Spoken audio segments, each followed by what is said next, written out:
Hagmann Report for today. It is Wednesday, April 29th. Just one more day of April, and then May Day. I'm Doug Hagmann with Joe Hagmann, my son, fellow investigator, fellow researcher. We're coming to you live from the studios of the Hagmann and Hagmann Report. Together, folks, Joe and I, we are the Hagmann and Hagmann Report, America's premier father-son investigative reporting team. Now, our job is to bring you the news that shapes the headlines, the news that is shaped and twisted and convoluted, contorted and hidden amid a funhouse of smoke and mirrors in the carnival we call the corporate media. You know, we do the headline and news triage so you don't have to. We'd like to, again, thank all of our new listeners for checking in with us from all over the world. Thank you so much. We got so many letters, actually, in the mail, so many great notes, kind notes. Thank you for those. For new listeners, we broadcast live every Monday through Friday from 8 to 11 p.m. Eastern. Of course, our home base on the Internet is HagmannandHagmann.com. That's Hagmann and Hagmann.com. You got to spell it all out. Okay, two N's on Hagmann, the word and. So, together, HagmannandHagmann.com. Crunch it all together. From our home base, you can access it live as well as all of our past shows. You can also grab us on SoundCloud and BTR. So, it's all there. And, of course, all of our links to our partners and sponsors are on that page as well from our home base. Yeah. So, and we get a lot of people who listen to us via YouTube, and seemingly they find us through YouTube. Many times, inadvertently, looking for something else, they come across us, and they at least 5 to 10 emails a day. I get people asking, well, we find you on YouTube, and we see that your shows are on there, but they're not always up to date. For those people, I would, if you don't have iTunes and you're not familiar with downloading podcasts, just go to the Hagmann and Hagmann Report and go to the SoundCloud on the top right. All the shows are archived right there. It's very simple. Or I mean, actually, it says RSS feed there. It's BTR, and a couple of things. A little bit of housekeeping here, John. I'm glad you mentioned that because a lot of times people have issues with file sizes. Now, BTR, the form or the platform we're broadcasting on now, that you're listening to us now from, when they archive the files, you're looking at roughly 165 megabyte files, give or take. Okay. There you can download the files in MP3 format or WMA, okay, Windows Media format. Now, SoundCloud, what we do is we manually decrease the file size and upload them to SoundCloud. And there you can embed them and download as well, the same thing. Okay, but the file sizes are a third of what's on BTR. So I want to make that clear to people, all right? Because if you've got a specific device or instrument you're using that, or if bandwidth is an issue, so take advantage of SoundCloud. I mean, it's a tool we utilized for convenience. It's a tool that is easy for us to. I mean, Blog Talk archives our own show via podcast through their RSS feed and onto iTunes, but SoundCloud is just as quick a way for us to take that archive or MP3 and upload it and make it accessible right through our site. Right. And sometimes, usually the previous day's programs are up by 7 o'clock the next morning. Sometimes it's might be 11 o'clock, but they're if you want it sooner than that, of course BTR has them within I think 15 minutes. So that's a good way to do it. And also we're going to be making a few adjustments and having a specific YouTube channel that will be that's all I'm going to say because we'll announce it when the time is ready. And I just want to thank everyone for your prayers. We're going to be moving forward with making plans to be on the air. Share the good news. Well, the good. I mean, the news is this: we are going to. We were successful in I don't want to jinx anything. No, that's being superstitious, and we're not that. But hopefully, if all goes well, sometime around the 11th, we should be in our new studios. And the hurdles that were in the way that seemingly were going to prohibit us from being able to move and expand to a new studio, those restrictions disappeared. Was it yesterday? The day before?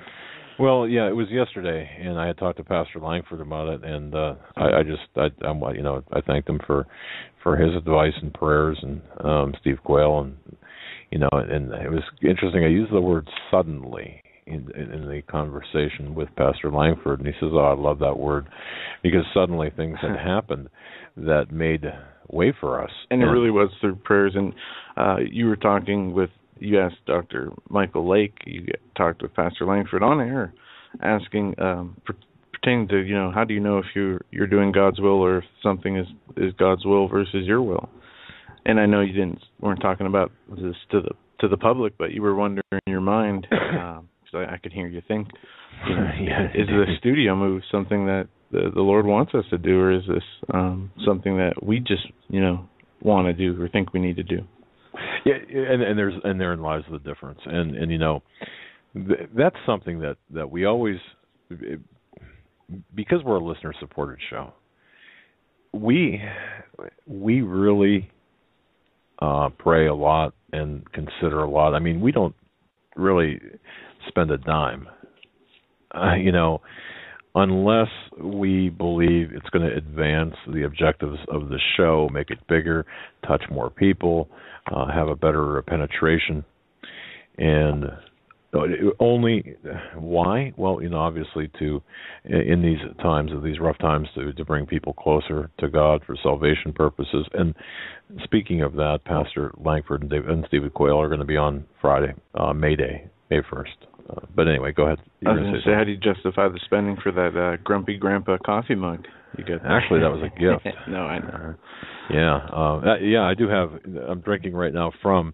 That's an awesome coffee mug. I look at that every day and think how appropriate. Smile. Right? Yeah. Born Grumpy, it says, and it's actually my wife picked it up for me from, or my daughter did. I'm sorry, no, from Orlando when we were down there for the conference. She picked it up and said, "This is pretty appropriate for you," and there you have it. So anyway, so that's kind of the news, if you will, so far. So we just want to let you know that we are preparing for a time, and you might ask, well, how do you prepare for a time if you can't broadcast?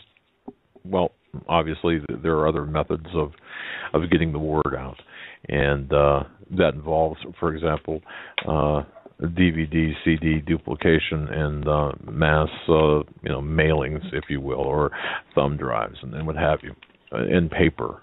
Even good old-fashioned paper, right? Mm-hmm. And even if we have to use, I still have, when I was an investigator, my old Smith Corona typewriter. So I can go that route too. But this will give us the ample space for video, certain video. That's not to say that we're going to have the program on video, but we can certainly turn out more videos. And to that end, I'm going to leave that. I'm going to leave that alone for right now. I'm going to leave that alone because I don't want to. I don't want to put a clarion call out for something I'm not going to have time for in the next 10 to 12 days. Anyway, I would like to just remind everyone that tonight's broadcast, in part, sponsored by Pro Flowers. What a great company! What a great idea, guys out there. Mother's Day is coming. You can celebrate Mom through Pro Flowers. Can you believe it? Seriously, it's not that far off. But you don't need a reason for flowers. You never need a reason for flowers. My mom, she loved flowers. God bless her. She loved flowers, and she loved getting flowers from my dad. She just, it just made her day. My wife loves it. Tell me a woman. My wife loves the flowers too. Tell me a woman who doesn't love flowers, right? Everyone loves flowers. So my grandma didn't love flowers. Yeah, well, you remember that? Why you buy me flowers? You're just gonna die. Yeah, your grandmother was special indeed. Yeah, but you know, seriously, when you brought her flowers and she would leave or you would leave, if I would come in after you or whatever, she'd say, "Hey, look what Joe brought me." Yeah, she did appreciate them. Yeah, she did. But everyone appreciates flowers. And if you appreciate Mom, remember all the things that she's done for you. Visit proflowers.com. That's proflowers.com. And here's the important part. You want to give us credit for that? Here's the important part. There's a box. Click on the blue microphone in the top right corner and type in our word Hagmann, Hagmann. That's proflowers.com. Click on the microphone, type in Hagmann. More on Proflowers later. We got a great show for you tonight. A lot of news taking place. A lot of news that is very deep. Although it seems, if you look at the headlines, if you look at Drudge, and if you follow Drudge, there's a lot of white noise out there covering the news. And it's not just me rustling papers. Well, yeah, I mean, things are happening right now, and everyone can feel it. Everyone knows. We don't have to go over this. Everyone can feel the rush, the acceleration of events. Everyone can feel the trepidation. Everyone can feel that something is not right. And let me tell you something. Speaking of something that's not right, the system, and I had told several people this in the quest for obtaining the studio. I have never seen in my life a system that has been so broken. I mean, so broken, so incredibly broken. Which is why a couple of early shows, my frustration showed. And I talked about attempting to get the studio and the hurdles. If one wants to get a mortgage, for example. And we had people on talking about mortgages. But folks, if you out there are looking to get a mortgage or looking to buy a house, maybe it's your first house. Maybe you're listening to this. You're in the United States and you're a young couple listening to this broadcast, and you're thinking, "Boy, I can't wait to buy our first house." Well, or maybe you're a retired couple downsizing and saying, "I'm going to buy a house, but you might need a mortgage." Okay.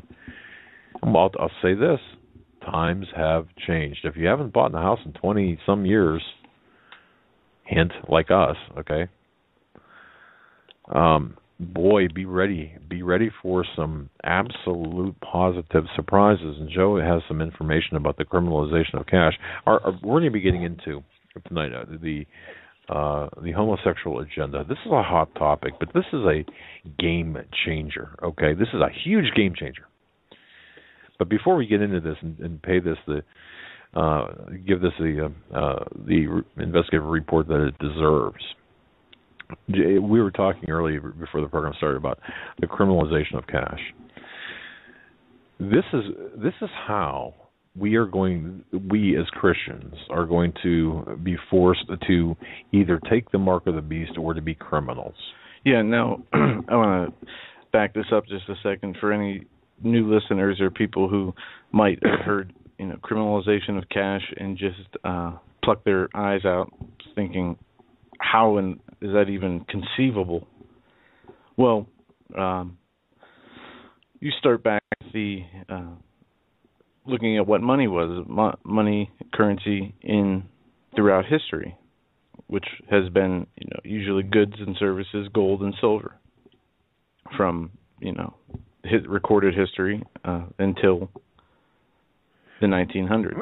Most people think gold and silver in terms of tangible current or money. And before the Industrial Revolution, lots of people would trade, work for food. If there was a carpenter who, right, somebody wanted a porch built, the carpenter would build a porch, and for the farmer, and the farmer would trade with food. They'd have an exchange of goods for services. And well, then the Federal Reserve Bank came around in 1913. Right, established themselves, and in Europe, these were the gangsters, if a real word, if you want to call them, the destroyers of the people, and they've been destroying and looting and robbing the people through their labor forever. But what they did was turn this system, and they call it a magical system, of money, and this is paper money. All the people out there in the listening audience, just look at a piece of paper near you. They devised a plan to take tangible money, which would have been gold or silver, and to make people believe that a piece of paper is worth as much as the gold or silver. Right. So they established in 1913 the Federal Reserve Bank, which is an international, not tied to the United States, as many people think. I think Alex Jones uses the expression, it's like Federal Reserve. Federal Express. Federal Express. It is completely independent, and it is an international organization that is full of people that have compiled the IMF and even the Trilateral Commissions, the CFR, the Bilderbergs, the global elite. And what they have done is through periodic steps from the 1934 Tax Act to Nixon taking the gold standard off the dollar. They have created a system of money in the richest nation in the history of the world and created a debt instrument out of that money. Well, money, and look into your wallet and take a bill out. What does it say? Federal Reserve what? Note. What's a note? As people know, a note. Anyone who's ever signed anything, any legal contract knows that a note is a debt. Absolutely. And what they've done with that is been able to accumulate all the real wealth, all the real assets and wealth, land, gold, with their fake money, turn around and give the funny monopoly money to the people, such as us, to use as money.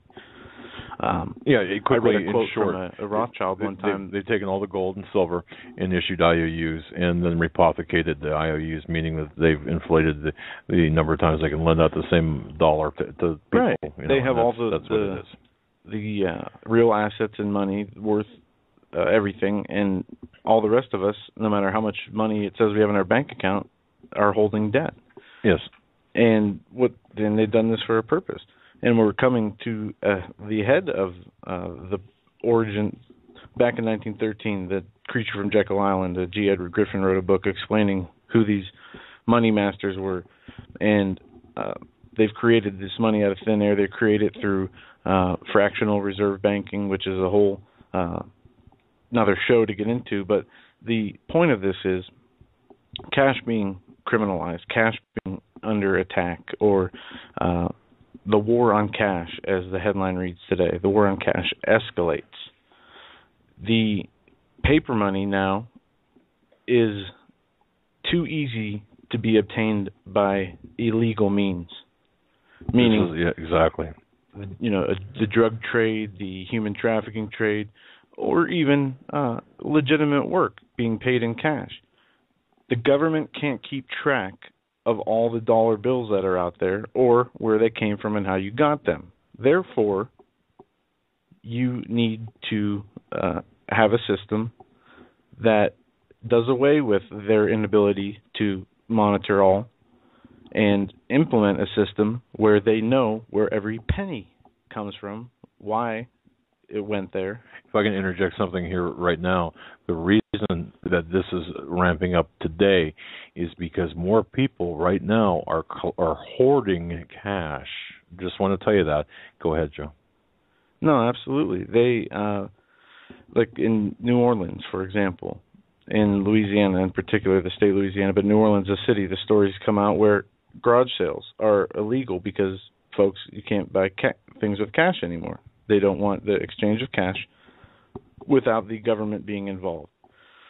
Anybody knows when you go to a store, when you purchase a service or a good from a supplier, you have to pay a tax. The states have their own taxes. The federal government has their own taxes. Well, how can you tax a cash transaction from somebody who is doing work under the table, we'll say, or somebody who is selling something secondhand? Or, it could be from the worst illegal way of obtaining the money to the most legal way. I guess I didn't articulate that well, but it doesn't matter. The point is, the cash is, and you went through this with the whole mortgage thing. We were talking about why, you and me were talking about why is it that there was such a hard time with the banks about obtaining this studio, and they wanted IRS records, this and that. Well, it had to do with transaction, and this has to do with Ken Hovind when he's in jail. Very much, and therein, see, all of this is related. We talk about Ken Hovind, and you talk about, and please be very, very aware of this. You can, without even knowing it, violate federal law with the best of intentions. Well, what did they say? That John Stossel did a report that said the average American commits three felonies a week. It was some incredible number. And that's the most. He's talking about the most law-abiding citizen that out there. Well, just to give you one example, and this was a hypothetical example, and I mentioned this before, but it really bears repeating because this is the criminalization of cash. This is going to be. I mean, this is one of the things that is going to play into this entire picture. And Joe, before you get into that, you were mentioning this. You were mentioning about the Federal Reserve. Federal Reserve Act was implemented in 1913. Yeah, it's a system, a central bank of the United States. It was founded by Congress in 1913 to provide the nation with a safer, more flexible, more stable monetary financial system. Over the years, its role in banking and the economy has expanded. Right. And this is a history of the Federal Reserve from their own publication. Today, the Federal Reserve duties fall into four general areas: conducting the nation's monetary policy by influencing the monetary and credit conditions in the economy, supervising and regulating banking instruments to ensure safety and soundness of the national banking and financial system, maintaining stability of the financial system, and providing financial services to depository institutions, U.S. government, foreign officials, including playing a major role in operating the nation's payment system. Okay, now stop there for a second. I know that might seem like an arbitrary place to stop. No. But now, in 1933, I should say that if you study and get G. Edward Griffin's book or any book about the Federal Reserve, you'll see that there were attempts to create central banks throughout America's history. And there were opponents to this and proponents to this. And, of course, the Titanic fits into this. How so?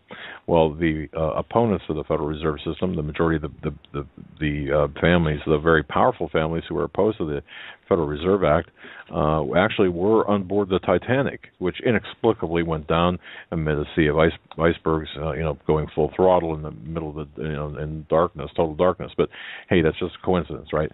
Okay, well, from there. Of course, the Federal Reserve Act was passed in 1913. Wilson did a mea culpa, after as he was leaving.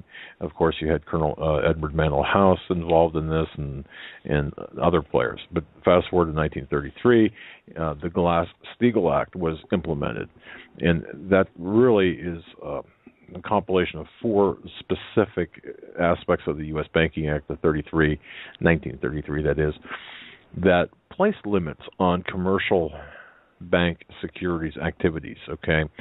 In other words, you couldn't mix stuff. You couldn't mix insurance and banking, stocks and banking. You couldn't make your banks into a casino. Well, what they say here is that key laws affecting the Federal Reserve have been from the Banking Act of 35, the Employment Act of 46, the Bank Holding Company of 56, International Banking Act of 78. And they go on to state that all these laws have been adopted to include and for the purpose of economic growth and the economy's potential to expand, and also for the Federal Reserve, as it is independent, it is also for profit. Right. But the system serves the U.S. government, and it must work within the framework of overall objectives and economic financial policy established by the government, in their own words. But their system that they have structured, what they have put together, is basically a fourth branch of the government. We have the judicial, we have executive, legislative, and bang, you've got, well, actually maybe the sixth, or that should be the first, and the other one would be the media. But you have Congress and Senate, which is the legislative. You have the judicial, which is the judges, Supreme Court, and all the way down. You have the executive, which is the president, and all the government agencies that under that, like FDA, EPA. But there is no place the Federal Reserve falls under, except it would be the fourth system, in my opinion. Well, yeah, but moving forward with this, and this is important for people to really fully grab and understand. Back in the 90s, you had a situation with the Citicorp. This commercial bank holding company merged with the Travelers Group. I don't know how many people remember that. This is back in the mid to late 90s. And what happened was Citigroup was birthed. Well, that was a violation of the Glass-Steagall Act and the Bank Holding Company Act of Glass-Steagall Act of 33, and then the Bank Holding Act of 1956. So what they did was the legislators back then introduced the Graham-Leach-Bliley Act, the GLBA, or you can call it the Financial Services Modernization Act of 1999. And that was signed into law by William Jefferson Clinton in 1999. What this essentially did was allowed all of the banks and insurance companies to consolidate. And for those people out there who say, well, it must have been a progressive democratic initiative. No. This was a globalist initiative that was spearheaded by three Republicans: Phil Gramm of Texas, Jim Leach of Iowa, and Thomas Bliley of Virginia. And they lit the fuse that eventually led to the 2008 collapse of it led to ultimately to what we saw happen in 2008. Now, and of course, the greed of the mortgage lenders, the no-doc loans, and all of this stuff. I mean, it's still going, or it's still out there. Those types of mortgages are still out there, not obtainable, but they still exist on paper in the form of derivatives and toxic derivatives, which, when we talk about this stuff, people don't know what they are, and I had a hard time understanding what in the world these are. So, anyway, to fast forward beyond that. To fix all of this, supposedly, you had the Dodd-Frank Act come into play. Christopher Dodd and Barney Frank, two luminaries, right? Financial classy luminaries. The final portions of the Dodd-Frank Act were implemented in January of 2014, or in the first part of 2014. In 2,000 pages, 250 laws or specific regulations that specifically address the mortgage industry. That's why today, if you are a retiree and you want to buy, downsize and buy a house, or if you're a first-time home buyer and you want to go buy a home, they're going to ask for everything but your firstborn child and your DNA, and pretty soon they'll be asking for your DNA. Trust me on this. And the only thing that's left, and the reason that all of this background was given, come full circle to the criminalization of cash. Because now, let's say you've got, let's say you want to put $5,000 that you had in your mattress down for a down payment or for earnest money on your retirement home. Can't do it. Ain't going to happen. They won't let you. It's against the law. Mm-hmm. You know why? Well, because they don't know where that money came from. Yeah. Why is transporting $10,000 cash illegal? Some people say it's a complex question. Why is transporting legal U.S. tender illegal? If not, require some sort of approval. Secondly, who sets the number at 10,000? Why is all of this is arbitrary? They say, these are comments, these people's article speculation. They say it's against the law, but if you get caught with the cash, it's a red flag. They see it as a red flag of illegal activity. The legal significance of $10,000 in cash is that anything purchased in greater than that amount has to be directly reported to the IRS. Right. Also, they have what's called civil forfeiture, where police if they see you with that kind of cash, can seize it from you under the assumption that you've done something illegal. That's right. Without any proof. There was actually a state, I think it was Arizona, who recently changed the civil forfeiture laws and asset seizure laws so they cannot seize anything from you until you have been convicted, whereas before you could have your property and money seized without with just being implicated, with not being found guilty, with not committing a crime. But this war on cash, we have an article today titled "The War on Cash Escalates. Chase cracks down on cash. Is your bank next?" The Federal Reserve Bank and its owners, the largest banks on Wall Street, want badly to be able to change your interest for the privilege of depositing your funds. Charge you interest for the ability or privilege to deposit your funds. The problem is getting you to stand for it. Depositors already complain vigorously about 0-point returns on checking and savings account. If they must start actually paying the bank to hold funds on deposit, many will opt out to simply withdraw the cash and stuff it under their mattress or into a safety deposit box. But that simply won't do. The goal is to force you to deposit your cash and to charge you interest. Bankers in the U.S. can learn something from the Swiss. The Swiss National Bank recently implemented negative interest rates without first solving the problem of how to prevent cash from fleeing the banks. Predictably, depositors starting doing the math. One example, a sizable Swiss pension fund calculated it would save 25,000 francs for every 10 million it held in the bank, simply by withdrawing those millions and taking the bales of paper francs to be kept in a vault. The vault storage fees are less expensive than the negative interest rates.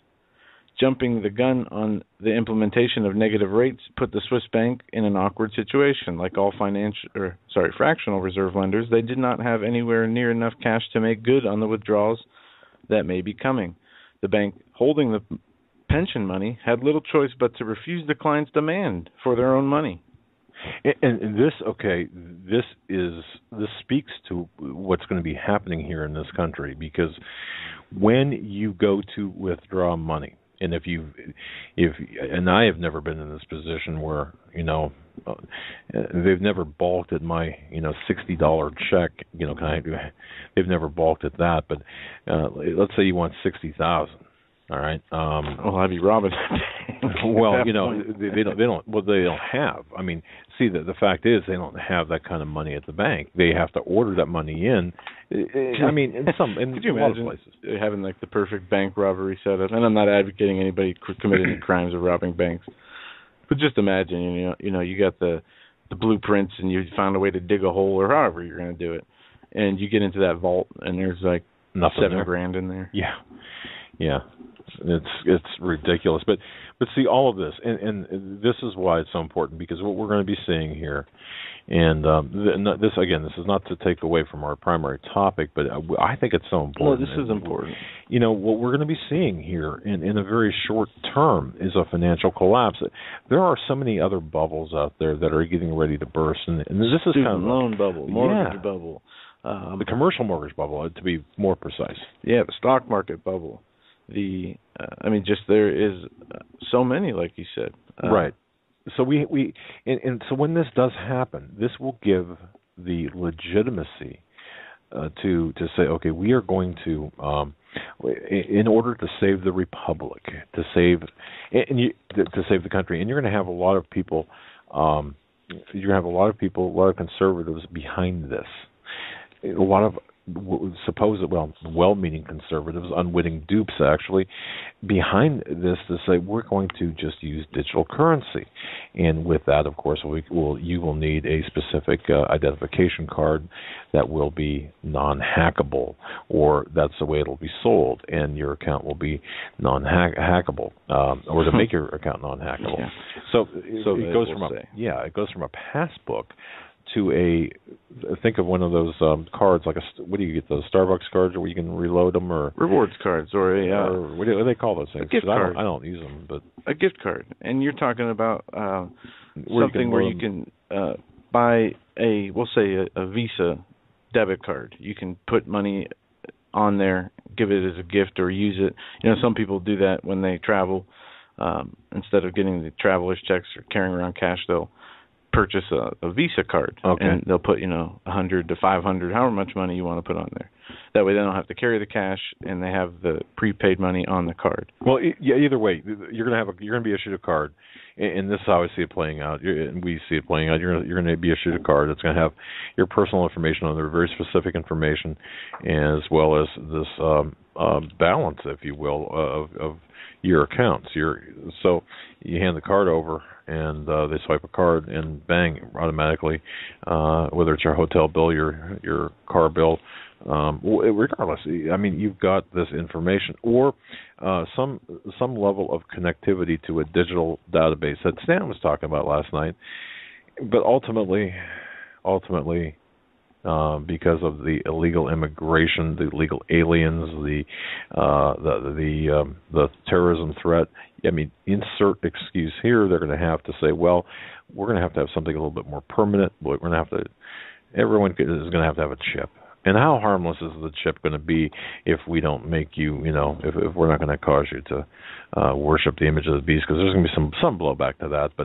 But we think by that time there's going to be such an outcry and such a hunger where people will do anything, and the deception will be so great that a lot of people won't see what's coming. But that's the bottom line. This is where this is all is headed. And but there are going to be steps in between. Just to be clear, I don't want people to say, well, that means we're going to be throwing our gold and silver in the streets. No, that comes later. You're going to have a black market, outside of the grid that will be working very strongly, in my view, anyway. So there will be a place for your services, your gold and silver, and even in some cases, some level of, I would say, some residual value to even some of the fiat currencies. So there's going to be that. So it's not going to happen, although it could. I don't believe that'll happen right away. I mean, with a 1 minute, one day you're using cash, the next minute no, you're not, or 1 minute you have gold, and the next minute it's worthless. No, you can't use it because of the black market scenario, as well as the incrementalization. Because there are still too many people that are waking up now, and this generation, there's still a number of people today who don't believe in banks, even today. My aunt, for example, she absolutely does not believe in banks, and that creates a lot of trouble for her. I mean, she's elderly. I mean, think of the past and the history of what banks have done. Sure. The Great Depression didn't happen because people decided to stop working. Yeah. The depression we just had, the collapse we just had, didn't happen because of less job seekers, less employed people. It happened because greedy people got greedier, and so it is greed, isn't it? Absolutely.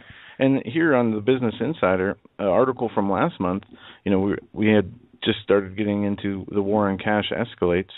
This article, this is why cash should be illegal, from the Business Insider. That's the title. Should the world go cashless? This subject, which probably would have sounded ludicrous 30 years ago, is seriously being discussed, at least in advanced economies of the world. On a health level, cash is admittedly pretty disgusting. We've developed a system of exchange that requires swapping a thin piece of dirty cloth and grubby chunks of metal gripped in hands, stuffed in sweaty pockets, and then they go make the argument of why it's not sanitary, like that matters. Anyways, they go on to say that's not really a good economic argument against cash. Here's Ed Conway's economics editor at Sky News writing about getting rid of cash in the Times. The idea is not as outlandish as it might seem. Think about it. When was the last time you really needed cash? The majority of our day-to-day transactions now take place using credit cards, contactless payment, and charge cards. Internet banking means you can transfer money to someone in a few clicks. Nowadays, you can even pay people via Twitter and Facebook. Currency has proved useful, but it has just about passed its sell-by date. If the world economy was run by Apple, it would have discontinued cash a long time ago. Of course, that argument that cash is irrelevant, but not that it should be actually banned, for that, Conway leans on rockstar economist Ken Rogoff's recent paper, Cost and Benefits to Phasing Out Paper Currency. This is the conclusion that Rogoff made. Nevertheless, given the role of paper currency, especially large denominational notes, in facilitating tax evasion and illegal activity, and given the persistent and perhaps reoccurring problem of zero bound on nominal interest rates, it is appropriate to consider the costs and benefits to a more proactive strategy for phasing out the use of a paper currency. It's based on two big arguments. One, monetary policy would be easier, and two, cash facilitates crime. The first one, monetary policy would be easier. They said that's because at the moment it's hard to reduce interest rates below zero. If the amount of money in your bank account is actually shrinking, why not turn your cash and essentially hide it from the banks and the negative interest rates? The central bank might want to try and cut interest rates further to boost demand, and it can only do that if there isn't cash around. Two, cash facilitates crime. Jeez. Today, the major uses of cash seem to be buried in the underworld of a legal economy. Cash is the easy way to pay for illegal activities without leaving a record, in government at least. Criminal behavior would be much harder to hide if only electronic money existed. You know, I'd like to do something. I know what you're thinking. Okay. No. No. Okay. Now, see, this is where a video camera would come in really well in the studios in terms of videotaping our show, which we might do in the very near future. We used to. Yeah, we used to. We might do that again. In certain, I know that we're going to be, as I said, we're going to be turning out more and more videos because we've got a lot of things to. And I haven't told you, I've been videotaping you and putting out live stream during the shows for the last 2 years. So people can see me in my jammies, right? Yeah, you see these, no. Yeah, all right. That would, if I did that, I would run right now. Oh, and you couldn't run far enough, let me tell you. No. Okay, in all seriousness, though. So trying to make cash illegal, trying to make it that's right, a dirty thing because of what some people believe, and it's not what some people believe, it is what is the only true thing in this last article I read that about cash, being its only use is for illegal activity. No, the only use is without leaving a record is why the government wants to get rid of it. It's not a criminal behavior that is trying to be hid, even though obviously cash is probably used for criminal behavior, but I'm sure other people, drug dealers, prostitutes, however that comes about, will find ways to get credit card machines. And well, there's going to be another push too, and this is going to become rather cheeky, I suppose, in the near term. You hear the war on drugs. You hear that phrase, that Nixonian kind of evolution from the Nixonian era. How can the argument will be made? Well, if we... It's already being made, and I have an example. Yeah, no one's going to buy a kilo of heroin or cocaine or an 8-ball or whatever using a debit card or some sort of digital currency, right? So that we can actually make inroads against the war on terror. Or war on drugs. Isn't it legal that as long as you're not caught with the... just because there's a transaction that shows that it could be. As long as the drug dealer reports the... what if he misrepresented made a mistake on... when you buy something from the... Sure. You travel, you go to a hotel, sometimes it shows up as some odd named charge. What if it showed up as, people can make it... There is people that can end around they will for everything. Do that. That's right. And here's an example of what is happening in Louisiana. Louisiana makes it illegal to use cash to buy used goods. Louisiana businesses are suddenly discovering a new law that flew under the radar during the last legislative session. No, this is a dated article, though, right? From April 3rd. Okay. Cold hard cash, it's good everywhere you go, right? You can use it to pay for everything or anything. But that's not the case here in Louisiana now. It's a law that was passed during this year's busy legislative session. House Bill 195 says those who buy and sell secondhand goods cannot use cash to make those transactions. And it flew so far under the radar, most businesses do not even know about it. We're going to lose a lot of business, says a Mr. Gundry, who owns the Pioneer Trading Post in Lafayette. He deals in buying and selling used unique secondhand items. We don't want this cash transaction to be taken away from us. It's an everyday transaction, he explains. I think everyone in this business, once they find out about it, there will definitely be a lot of uproar. The law states those who buy and sell secondhand goods are prohibited from using cash. State Representative Ricky Hardy, co-authored the bill, says they give a check or a cashier money order or electronic one of those three mechanisms. Hardy says the bill is targeted at criminals who steal anything from copper to televisions to sell them for a quick buck, having a paper trail while making it easier for law enforcement. Well, there you go. Well, let me give you an example.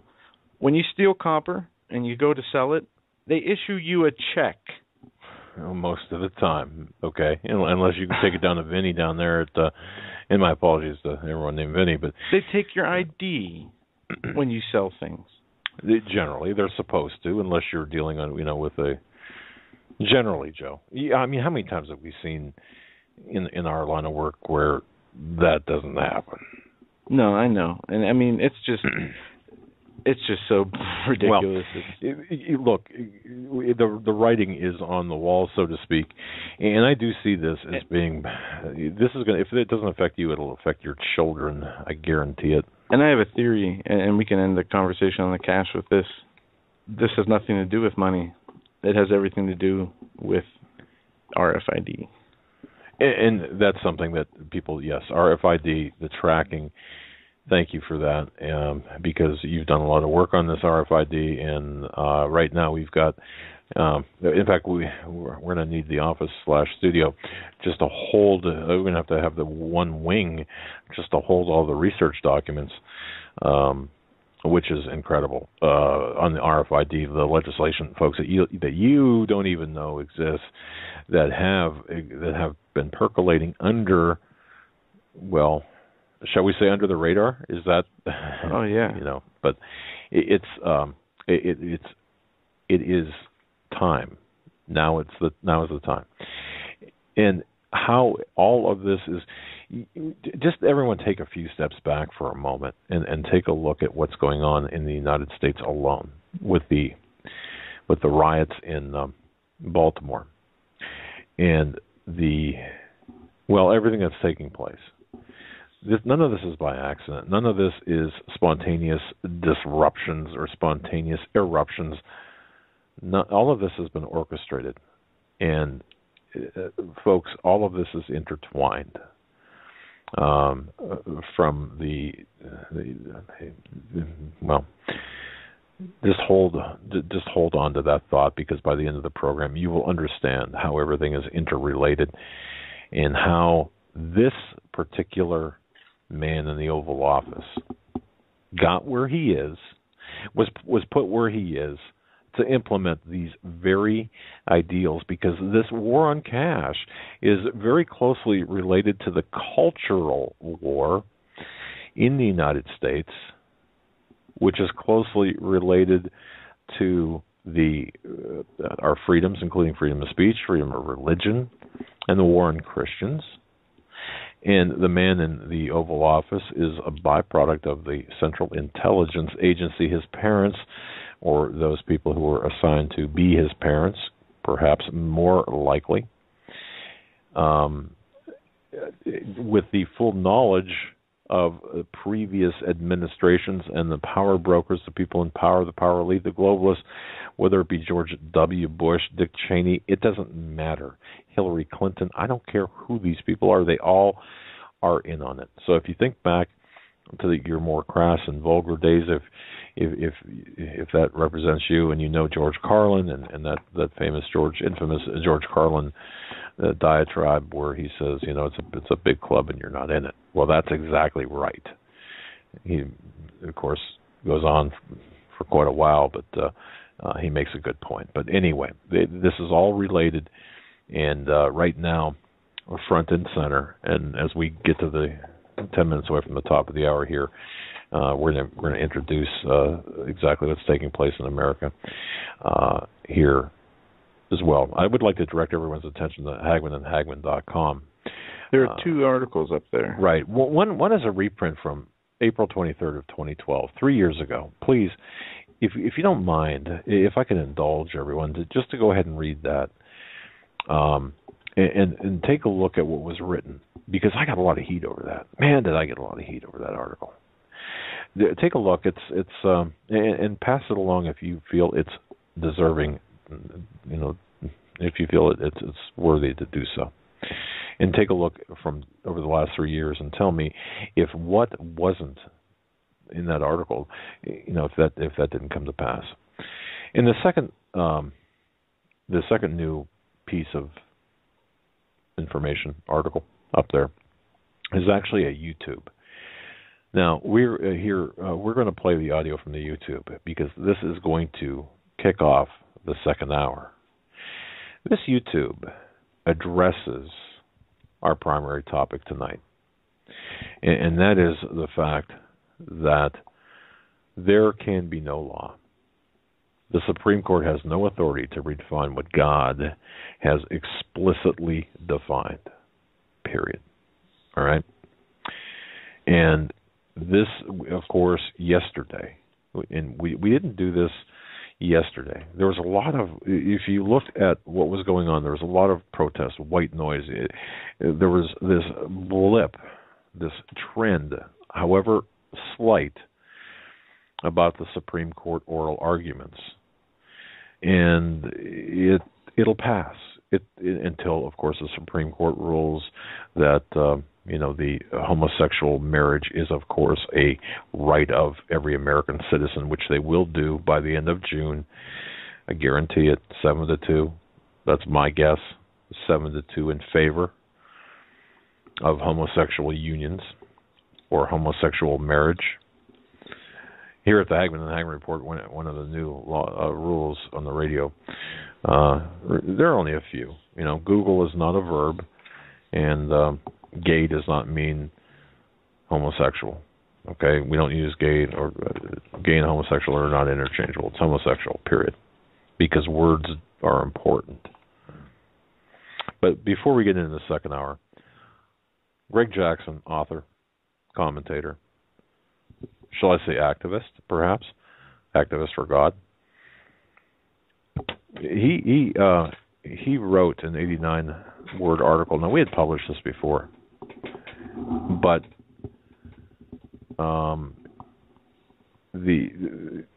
he did create, or he caused to create a YouTube video, which Joe's going to play here very shortly. But Greg Jackson states this with respect to the Supreme Court homosexual marriage issue. We have already lost the marriage debate when we, as self-professing constitutional conservatives, wittingly or unwittingly, perpetuate the toxic, progressive, or liberal, I would say Marxist lie of judicial supremacy. That is, the Supreme Court opinions, are equivalent to the rule of law and must be obeyed by the other two branches the moment they are issued. Now think about that, please. This is extremely important. This is the actual golden nugget. We've lost the marriage debate when we, as self-professing constitutional conservatives, or Christians even, perpetuate the toxic lie, call it liberal, call it progressive, call it Marxist, but it's a lie nonetheless, of judicial supremacy. There is no judicial supremacy. That is, with reference to judicial supremacy, that Supreme Court opinions are equivalent to the rule of law and must be obeyed by the other two branches the second they're issued. Now, words matter. We must stop using language like, and I'll quote this, if the court overturns marriage, end quote, or, begin quote, or when the court legalizes same-sex marriage, end quote. I'll give you another example, quote, when the court strikes down traditional marriage, end quote, and so on. When those phrases when those statements are uttered, we imply that the very weakest, by design, by constitutional design, the weakest of the three branches of government actually possess the actual constitutional and legal authority to change, alter, amend, or make actual laws when the Constitution gives them no such power, no such enumerated authority. The judicial branch has no power to make law. So, instead of perpetuating the toxic lie, the toxic Marxist lie, the toxic globalist lie, the toxic liberal lie that even has roped conservatives, including such brainiacs, well-respected conservative commentators, are uttering these statements as fact. But instead of perpetuating this toxic lie, that court opinions trump constitutionally enacted laws or statutes, and even the Constitution itself, Greg Jackson writes, "May I humbly submit that we who care deeply about the preservation of the rule of law and the God-ordained institution of natural human family and marriage need to, with one unified and amplified voice, shout, post, and share what you're about to hear right now. In other words, please, folks, listen to this audio clip. Go to HagmannandHagmann.com. Share it on federal, yeah, share it with the federal government. Now, share it on Facebook, share it on Twitter, but get the word out. Some people like to listen instead of read. Well, we've got both the transcript as well as the audio. Please use this. It's very succinct, but it strikes at the heart of the matter. Go ahead. To hour number 2 of this Wednesday edition of the Hagmann and Hagmann Report. That sound clip you heard there during the break was Coach Dave Dobbenmeyer. Visit his website at ptsalt.com. That's ptsalt.com for Coach Dave and his website and what he's trying to do, putting players on the field in this battle we are fighting. I want to, we were talking about the Supreme Court decision. They're voting on marriage and if they're going to keep it same-sex marriage or whatever they're going to do with it. I have with me Black Laws Dictionary, the 6th edition. This is a legal dictionary which lawyers use, it has the law in it. It states exactly what the law is and the histories of the law. And investigators use it. Yeah. In marriage, it says it's a legal union of one man and one woman as husband and wife. And it lists Singer versus Hera, the 11th Washington Appeals Court. And it goes on to say, marriage, as distinguished from the agreement to marry and from the act of becoming married, is the legal status, condition, or relation of one man and one woman united in law for life or until divorced or the discharge to each other and the community of the duties legally incumbent on those whose association is founded on the distinction of sex. A contract according to the form prescribed by law, by which a man and a woman capable of entering into such a contract mutually engage with each other to live their whole lives together in a state of union which ought to exist between husband and wife. The word also signifies the act, ceremony, or formal proceeding by which persons take each other for husband and wife. And it goes to say, see common law marriage. And I go to common law marriage, and it reads as follows. One not solemnized in the ordinary way, but created by an agreement to marry, followed by cohabitation. A consummated agreement to marry between persons legally capable of making a marriage contract. Such marriage requires a positive mutual agreement, permanent exclusive of all others, to enter into marriage relationship, cohabitation sufficient to warrant a fulfillment of necessary relationship of man and wife. That's marriage by the state, where you go in and get married by a judge or magistrate or whatever. So nowhere in these, even in the corrupt Babylonian legal system, does it indicate that marriage is anything other than between a man and a woman. That's right. And nowhere in the Bible is marriage defined as anything else. Oh yes, it is. Really? It's defined as an abomination. Yeah, well, that's true. And a sin. Yeah.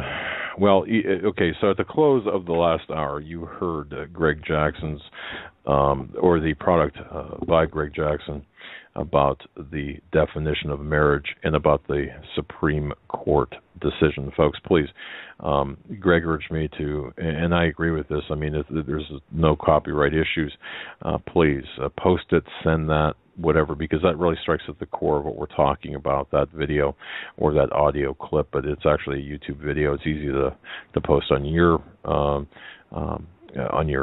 Facebook page or social networking page, but we have to win on the numbers. We must win on the numbers. We must put so much pressure, because there's only roughly 3% of the population who are homosexual. Now, we've been lied to for so long, saying, well, there's 10%, and there's this latent 10% of the population are homosexual. It's now not a lie, and we're going to get into this very quickly here. I want to really hit this hard, because the entirety of our nation, I believe, right now, what we're facing right now is a communist, Marxist, globalist initiative, yes, that will result in judgment by God. And please understand this. God, we've got a long-suffering God, but I'll tell you something, God is not going to be mocked. I mean, Pastor Langford is very clear, and as others are very clear, God is not to be mocked. And this, you want to mock God, and this is one way to mock God. And I noticed that what really angers me, and maybe I should repent for my anger, but really gets me, are people like Bill Maher and these idiots on television that make light of this subject, or that say that they've got some constitutional right, or they actually remove God from the equation, or the morons, and I mean that by definition, who say, for example, that religion is the cause of all ills. That is such a specious argument. I mean, it's an incredibly it's a fallacious argument. But anyway, if you're a bookophile, or if you like to read, there are a couple of books that I will recommend right now for people to really to grab onto if you want to really dig deep into this. The key book that really is a good book for all matters of morality and godliness, Erwin Lutzer, When a Nation Forgets God. That's number one. Turning the corner now into the issue of homosexuality. Another book, The Homosexual Agenda, by Alan Sears and Greg Olston. That's called The Homosexual Agenda, Alan Sears and Craig Olston. Another book, it's simply titled The Agenda. The subtitle is The Homosexual Plan to Change America, that by the Reverend Louis P. Sheldon. Now, I must say that Reverend Sheldon, I found a passage in this book which is incorrect. It relates to McCarthy as being the head of the House Un-American Activities Committee, which is incorrect. So that was one of the. I don't know why I just want to mention that there was an error in that book, but that's called The Agenda. Another book, The Criminalization of Christianity. Is it Lou Dobbs? No. This is The Criminalization of Christianity by Janet L. Folger. You might know her. You know why you might know her? Because remember the clips we've been playing? The F2A.org, Freedom to Action, F2A.org. We're going to be resuming them again here shortly. Do you know those clips? That's her website. But she's the author of the book, The Criminalization of Christianity. In another interesting book, although perhaps tangential to the American plight, but historically accurate, in my view, The Pink Swastika, Homosexuality in the Nazi Party. This by Scott Lively and Kevin Abrams. The only good thing the Nazis did is make themselves unable to procreate. Well, yeah. Yeah, okay. Yeah, apologize. All right. But there's an article, too, here. We will not obey. Christian leaders threaten civil disobedience if Supreme Court legalizes gay marriage. I'm reading the headline. Okay. If the Supreme Court legalizes homosexual marriage, right. On the Hagmann and Hagmann language. It goes on to say, we will not obey. That's a blunt warning of a group of prominent religious leaders sending the message to the Supreme Court of the United States as they consider same-sex marriage. We respectfully warn the Supreme Court not to cross that line. Read a document titled Pledge in Solidarity to Defend Marriage. We stand united together in defense of marriage. Make no mistake about our resolve.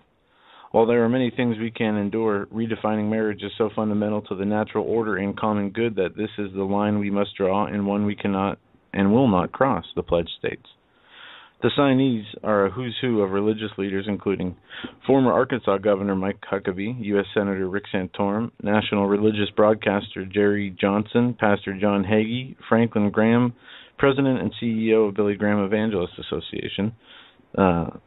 It goes on to say the pledge was co-drafted by Deacon Keith Fournier, a Catholic deacon, Matt Staver, the founder of the Liberty Council. Also involved in the document were Rick Scarborough, the president of Vision America Action, and James Dobson, the founder of Family Talk Radio. It goes on to say, we're sending a warning to the Supreme Court and, frankly, any court that crosses the line on the issue of marriage. Staver told me. He said once same-sex marriage is elevated to the level of protected status, it will transform the face of society and result in the beginning of the end of Western civilization. You are essentially saying that boys and girls don't need moms and dads, that moms and dads are irrelevant, Staver said. Gender becomes pointless when government adopts same-sex marriage. It creates a genderless relationship out of a very gender-specific relationship. It says it doesn't matter and that two moms or two dads are absolutely equivalent to a mom or a dad. It goes on to state the institution of marriage is fundamental and must be defended. It's the foundation for the entire culture. It's been in existence for at least 5,000 years. If you weaken it or if you undermine it, the entire super specter can come down. We see it as that important. And they go on to talk about the civil disobedience part. That means possibly Christians, people of faith, engaging in acts of civil disobedience. Yes, I'm talking about civil disobedience, Staver says. I'm talking about resistance. I'm talking about peaceful resistance against unjust laws and unjust rulings. That's quite a shocking statement, so I asked Mr. Staver to clarify his remarks. He stated, I'm calling people to not recognize the legitimacy of that ruling because it's not grounded in the rule of law. They need to resist that ruling in every way possible. In a peaceful way, they need to resist it as much as Martin Luther King Jr. resisted unjust laws in his time. Very well stated. And it goes on to give we will not comply. And I'll say this, as a business, we don't have. We are not going to recognize the legitimacy of the redefining of marriage. Okay, we're just not going to do that. As Christians, we must not. I'm going to take a little side trip here if I can and let people know, some longtime listeners or some regular listeners know this story. Joe knows most of it. My wife knows most of it. Homosexuality, and this is deeply personal to me. Homosexuality people say, well, it's a lifestyle, it's a choice, it's harmless, it's a victimless. It really is a matter of personal. It's none of anyone else's business what they do in the bedroom. Okay. A lot of times that's their argument.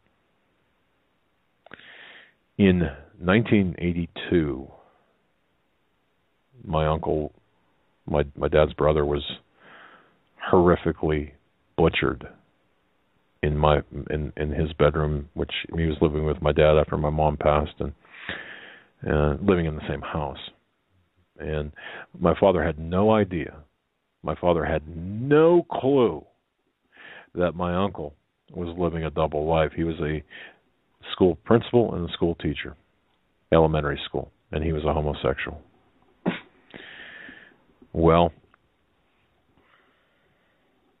yeah,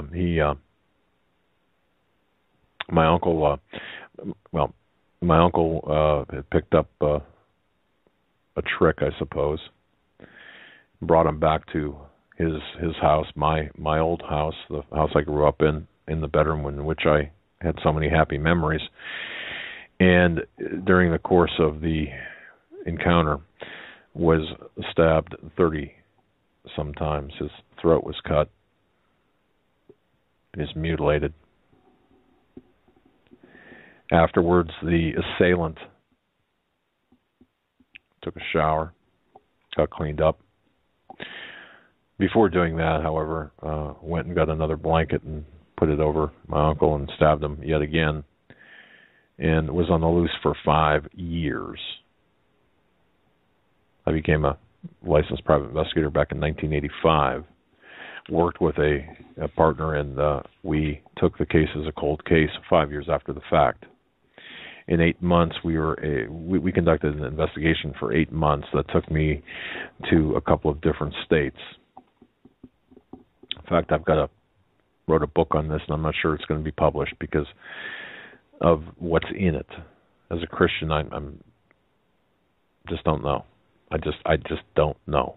I'm seeking counsel with people like Pastor Langford and others. But having said that, to believe, ladies and gentlemen, that the homosexual community, the homosexual lifestyle is harmless and does not involve anything else, I can tell you flat out, front out right now, full bore, it's a lie. It involves a lot, not as a fluke, but as a matter of routine. Because I investigated this issue, and this issue led me to this murder. It led me to other circles of homosexual professionals, if you will. And in every single case, everyone, bar none, I found cases of pedophilia. I found cases of assault and battery. I found cases of intentional infliction of sexually transmitted diseases as a matter of vengeance. I found some of the most horrific, horrible, and unbelievable behaviors. The exploitation of children. And more murder. I had a gun put in my ribs by a member of the homosexual community while I was sitting at a bar investigating this issue in Florida. And you know what the frightening part about that was?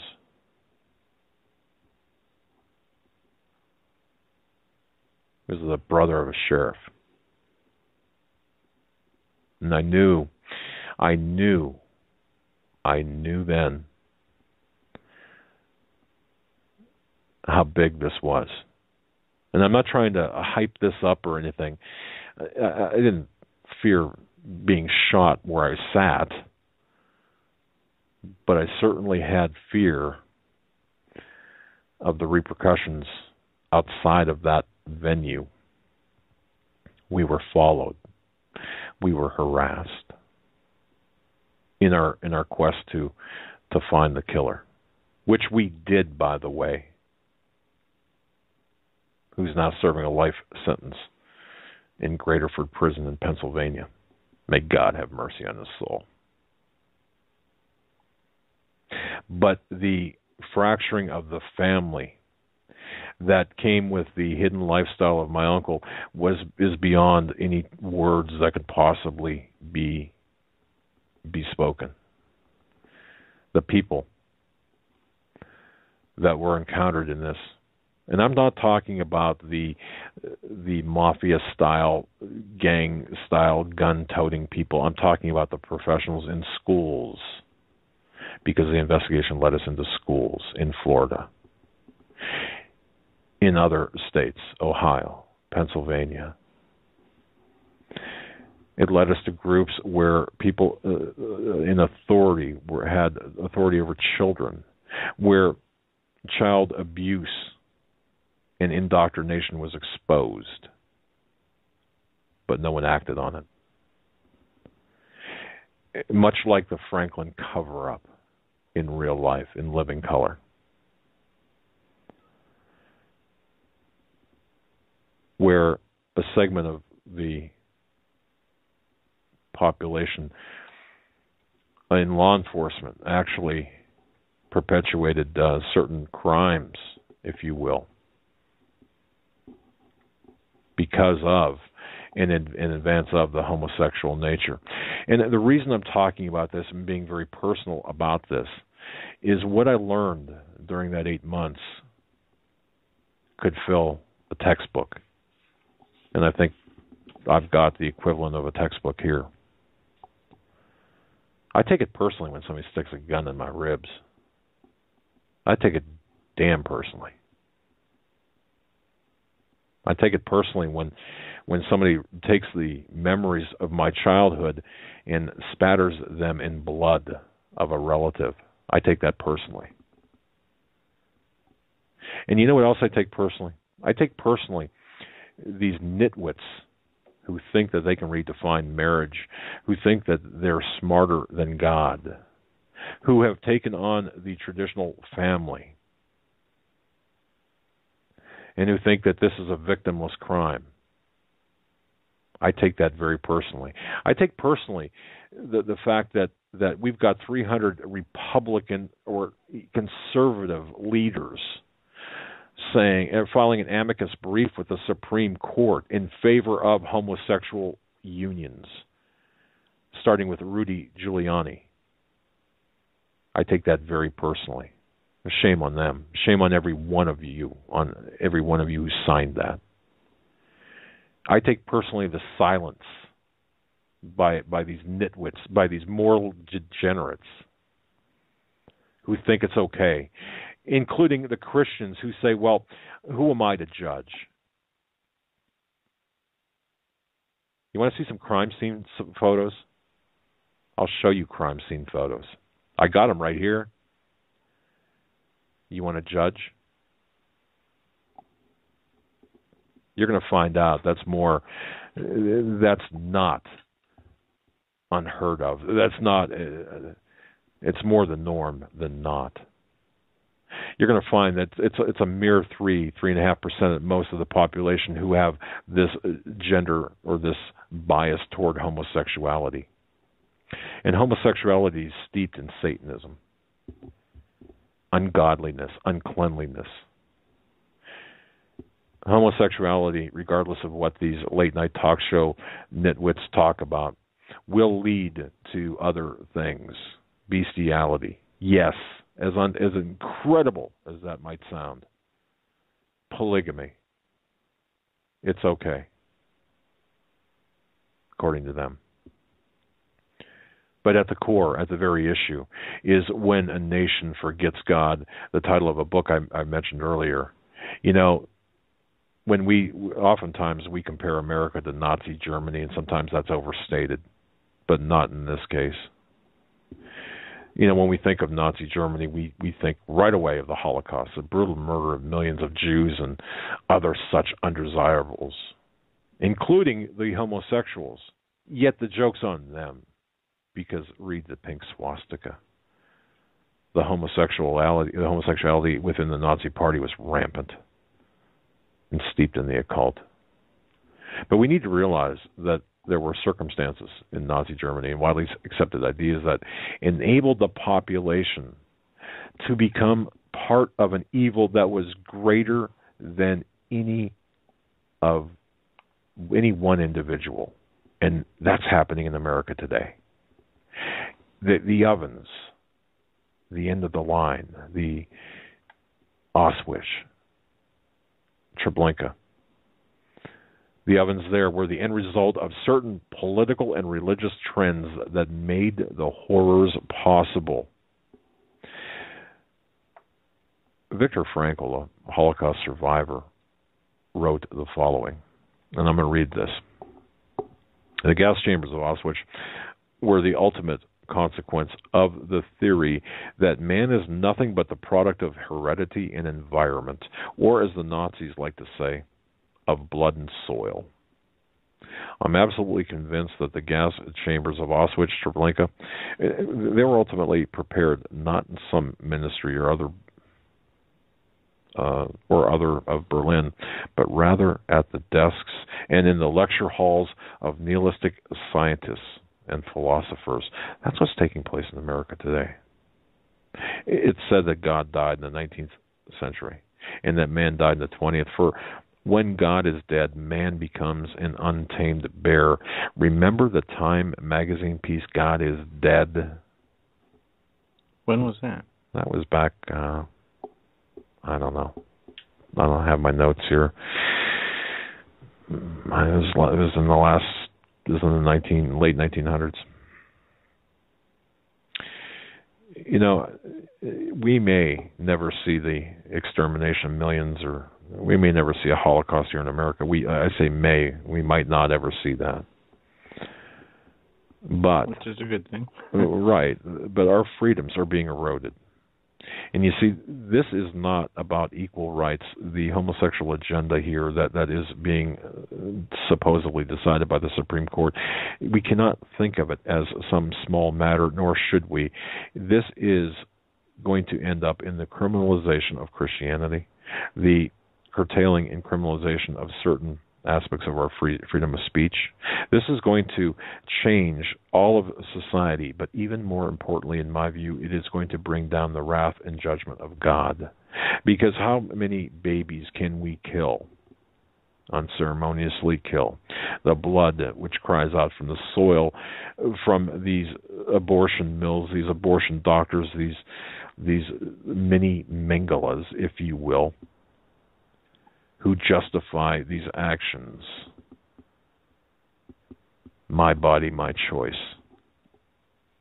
My body, my choice. My butt. You know, right now, we must stand up and say, you will not redefine marriage. You will keep to what the Bible says. We've got ample evidence. I guess we don't even need it. Just look in the Bible. The Bible itself offers the evidence of what marriage is. And how dare you, Giuliani, or anyone else, how dare you redefine marriage? And and you listening to this program, if you're a Christian listening to this program, and you don't do anything whatsoever to fight this, look, I don't care if you don't think a letter is worth it. I don't care if you don't think a phone call is worth it. Make the phone call, write the letter, write the email, make your voice heard, because when it's all said and done, are your children and grandchildren going to look at you and say, where were you? Why didn't you do anything? Because you see, it's more than, it was never about equal rights. It was never about that. In 1963, 45 goals were read into the congressional record by Representative Herlongen of the 45 goals or planks. One with several or a few were related to the assault on the traditional family, American family, including spreading. I don't have the list in front of me, but you can find it on the internet. And the destruction of the traditional family, the pushing of pornography, and that's the other seedy aspect of homosexuality, the pornography aspect. Pornography in America, the statistics are incredible. Pornography makes more money than the NFL in this country. Think about that. Think about the fact that, it's offered for free online, on TV. I don't know about TV, but online. I mean, how often do you see these people give things away? Right. But see, we've been lied to from day one. The entire, and it's important for people to understand, I believe, where if you want to fight the homosexual intellectual argument, you have to be armed with some facts, and I'm just going to give you some key points here. It goes back to the 50s with a guy by the name of Kinsey, Alfred Kinsey. He was a scientist, and of course, a sick one at that. But go figure, I lost my notes here. But Kinsey was big in the sexual experimentation, and that led to, and I guess we don't have to get too far into that, but that led to if it feels good, do it, basically in the 1960s, and the legitimization of the homosexual movement. And by the way, I think what is his name? Bruce Jenner? Is that his name, Bruce Jenner? That's a guy that has been on TV or on Drudge the last couple of days.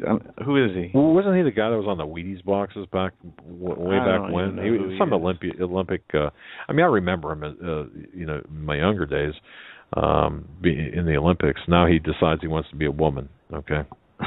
Anyway.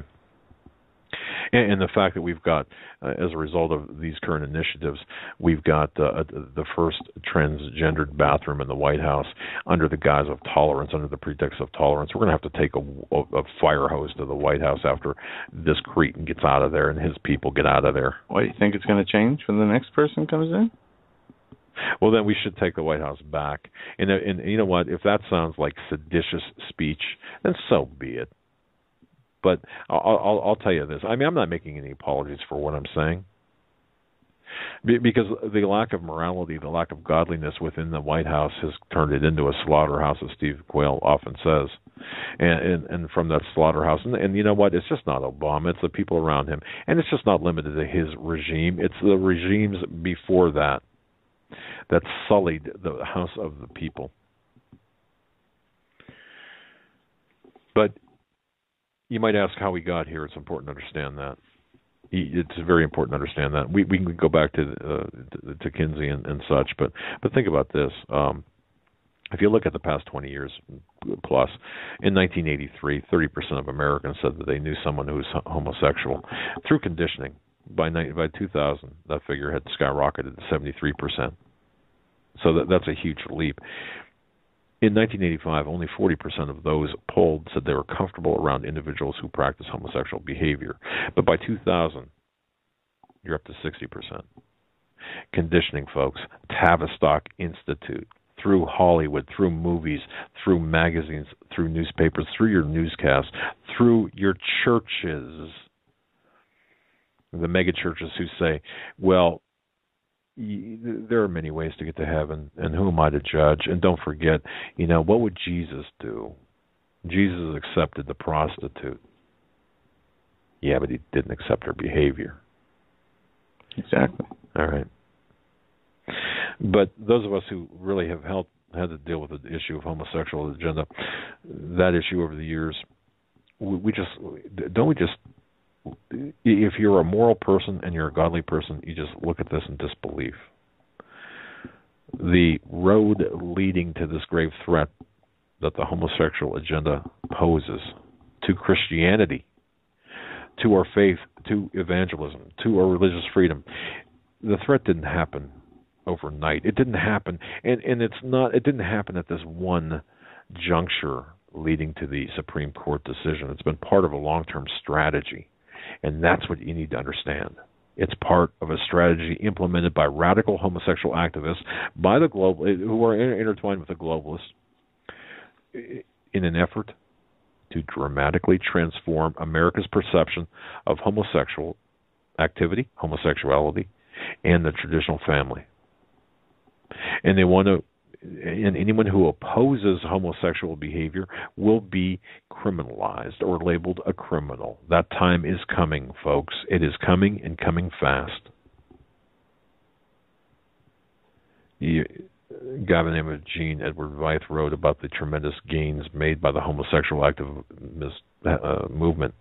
He said that homosexuality used to be considered a vice. Now even those it makes uncomfortable must now avow, recalling the Seinfeld episode, not that there's anything wrong with it. While those who think there's something wrong with it are considered to have a vice of intolerance, well, it is not us, the Christians, the people who oppose this behavior, who are intolerant. It is, and you can see it, it is the homosexuals themselves and the homosexual agenda.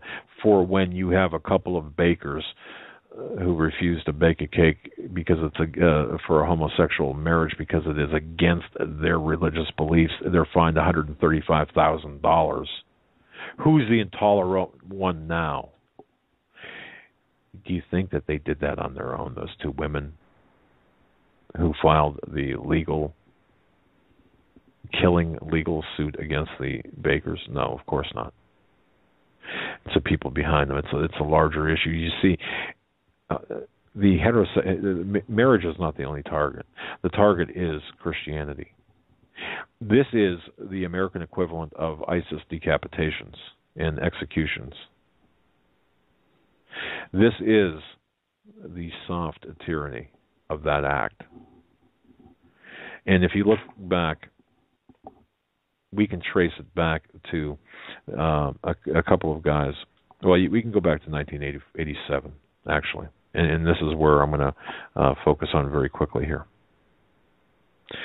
There's a well-thought-out strategy that was devised in part by two homosexual activists, Marshall Kirk and Hunter Madsen. They publicized in two publications in a 1987 article. It was called The Overhauling of Straight America. In 1989, they published a book titled After the Ball.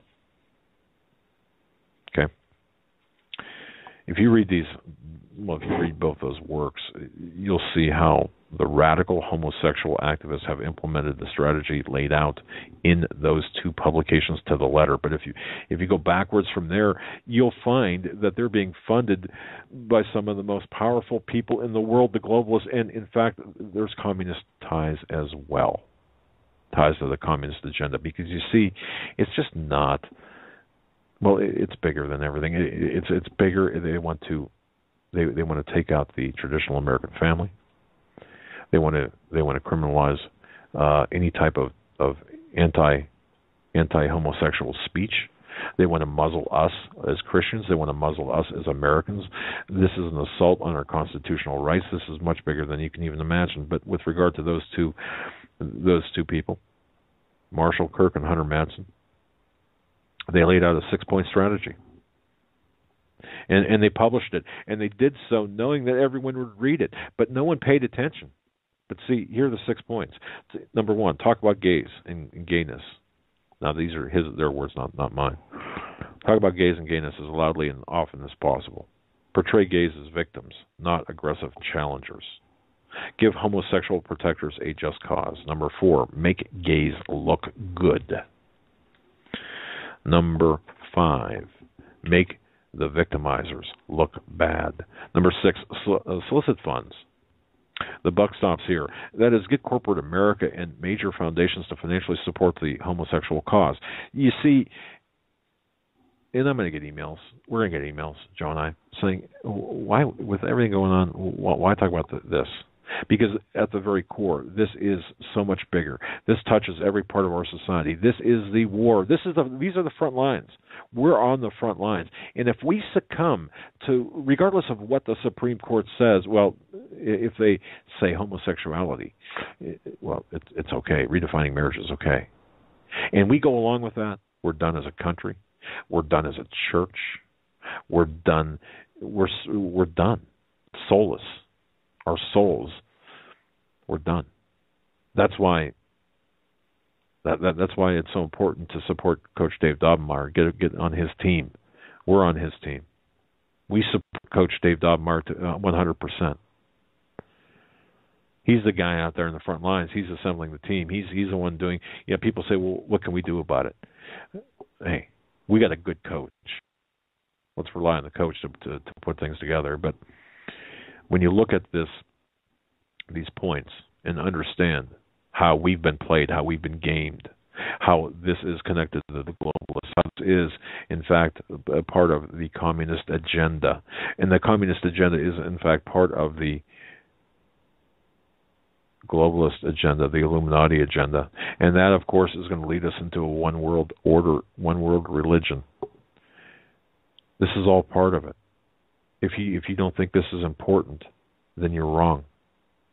Because it's more than one decision. And you see how this was set up. The skids were greased. The judiciary, minor judiciary, and the federal judiciary, they were greased by judges put in there knowingly, that would knowingly vote in favor of homosexuality. Oh, yeah, sure. How did it get to the Supreme Court? Well, there were some judges, of course, that ruled against it. It wasn't 100% effective. But see, the Supreme Court is stacked. And Kagan and Ginsburg, they're not going to recuse themselves, despite officiating over homosexual unions. They're not going to do that. Anyway, one thing I want to get into is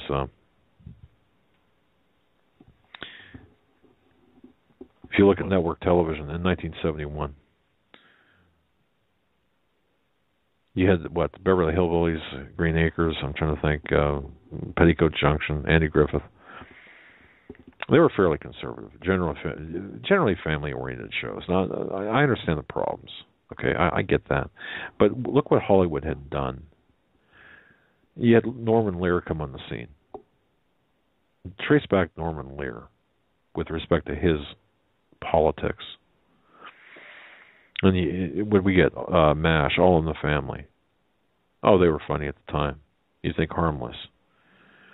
But MASH was not the first, but definitely the most blatant film. If you watch that, and you can remember that but to openly ridicule Christianity, to openly promote homosexuality. I'm going to go back a step or two as well, because I think it's important to make reference to the Mattachine Society. Mattachine Society. That's Mattachine Society. This figures prominently into it, and this connects some important dots. You're not going to hear this elsewhere. The Mattachine Society was founded in 1950. It was one of the earliest homosexual organizations in the United States. Now, at the same time, there was the Chicago Society for Human Rights, which was also a homosexual organization. A guy by the name of Harry Hay, the Mattachine Society, and a group of Los Angeles male friends formed this group, this Mattachine Society, to protect and improve the rights of homosexuals. They operated in secret because of concerns for secrecy and their Marxist communist ideology. They adopted the communist they adopted the cell organization being used by the Communist Party of the United States. You don't think that the homosexual agenda doesn't have its roots in the Communist Party? There it is. Just connected this dot for you, this huge dot.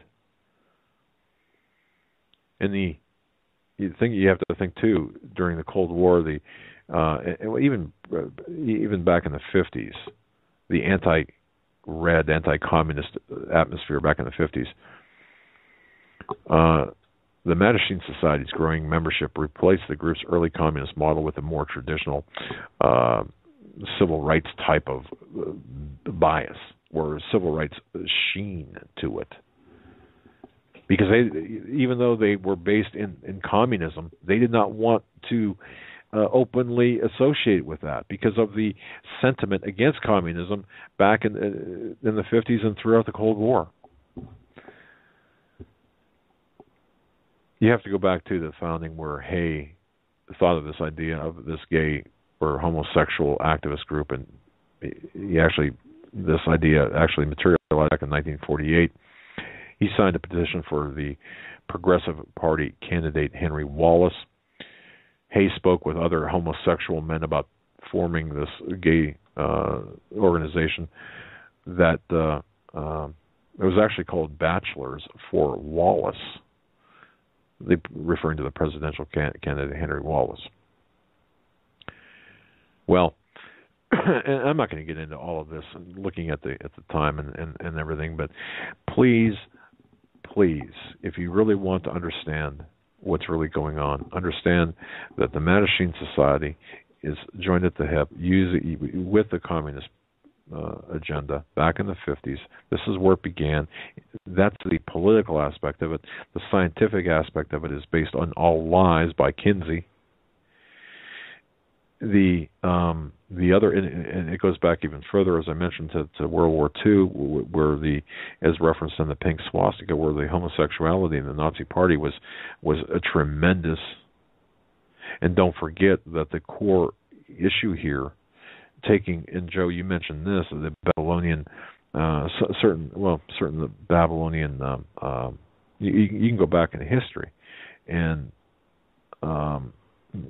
there's worship, God and goddess worship, pagan God and goddess worship. You have to understand how that plays into all of this if you want to go back, way into antiquity. But as we go back to the Mattachine Society, that was founded back in 1950, thought of in 1948, the founders of the Mattachine Society were communists. They were all communists. But they were all homosexuals. And they wanted to advance the agenda of homosexuality. So they used the template of communism, but then later changed it because of, or at least downplayed it because of the anti-communist mindset of Americans. Now, that society existed as a sole organization, headquartered first in Los Angeles and then back in 56 in San Francisco. Go figure. Chapters were then established in New York, D.C., Chicago, other locations. The actual society itself, because of internal discord, which you'll find rife among homosexuality and homosexuals, disbanded in 1961. But the goals of this society were to unify homosexuals isolated from their own kind, to educate homosexuals and heterosexuals toward an ethical homosexual culture paralleling the cultures of, and I quote, of the Negro, Mexican, and Jewish peoples. Lead the more socially conscious homosexuals to provide leadership to the whole mass of social variants, and to assist homosexuals who are victimized daily as a result of the oppressor. That's part of that shows you some of the background, and I think it's important. But the destruction, the moral debate that politicians and pundits refer to as the culture war in America is a very real, in every sense of the word. It's not just a phrase, some clever use of verbiage. No. On one side, there are those who believe in the traditional moral values, who believe in biblical standards, who believe that we're in the Word of God. Those are called Christians, right? They believe in the ultimate standard of right and wrong. We are defending historic moral principles and have the moral principles, historic moral principles that really have undergirded American society, since our existence. And we're fighting to preserve the integrity of our homes, our families, our way of life. But on the other side are those who believe that anything goes. There are men and women who will accept no civil restraint, no moral limits on their sexual freedom because they believe it's a victimless issue.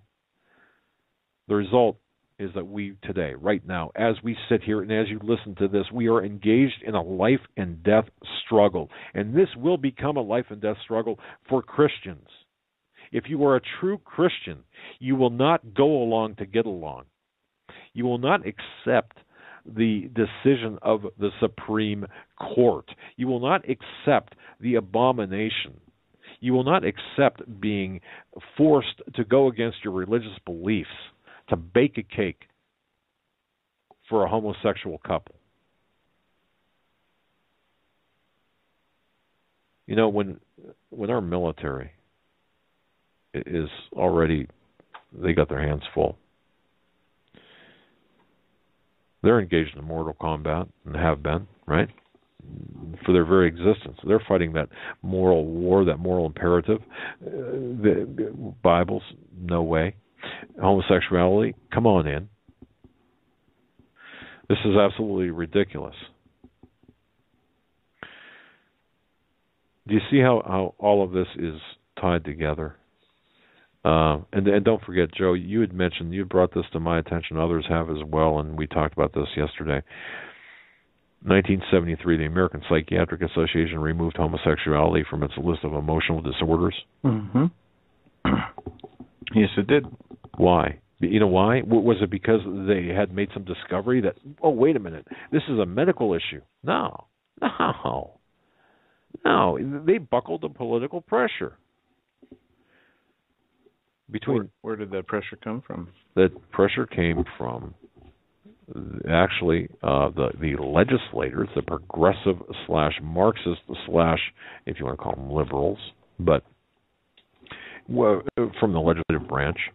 That came from the entertainment industry. It came from the globalists, and ultimately from the globalists, and a lot of it came from the Tavistock Institute through the various groups that are represented by the Tavistock Institute here in this country, whether it be the Trilateral Commission and the CFR, through policies, through equal rights and civil justice and civil. Anytime you hear those words, think globalism. Mm-hmm. Okay, but between 72 and 78, as we saw this breakthrough here, at least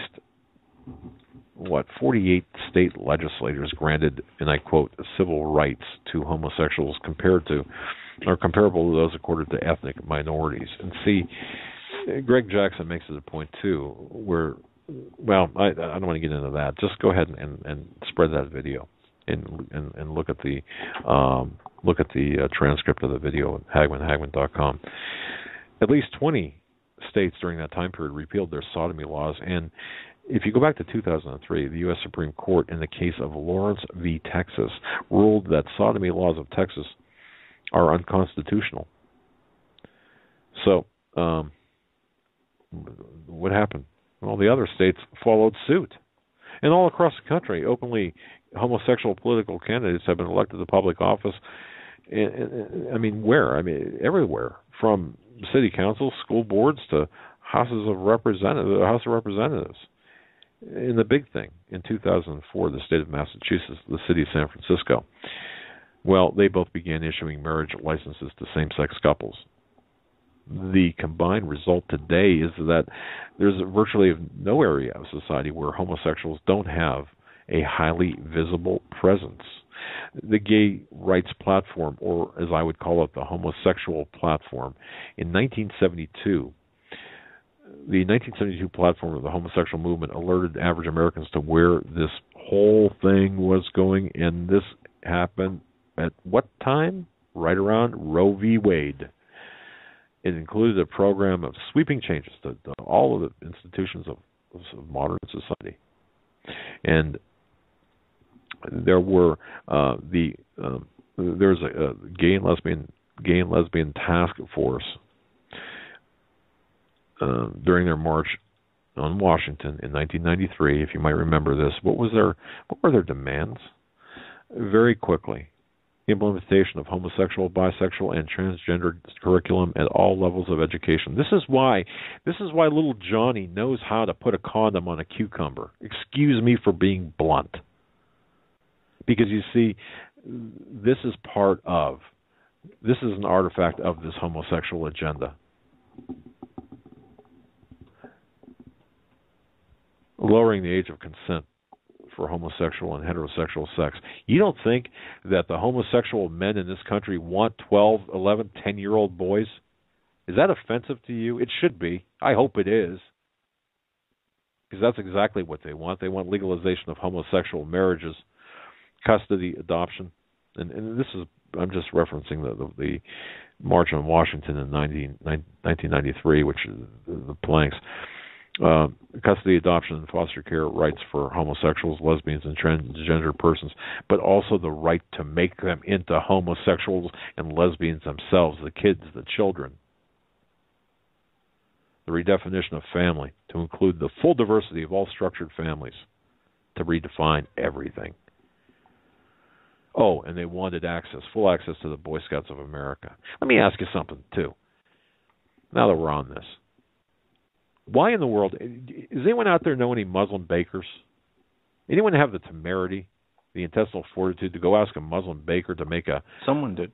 A penis-shaped cake for a homosexual wedding? What happened? It was a news... What do you think happened? I don't know. What happened? They were turned away. Oh, geez.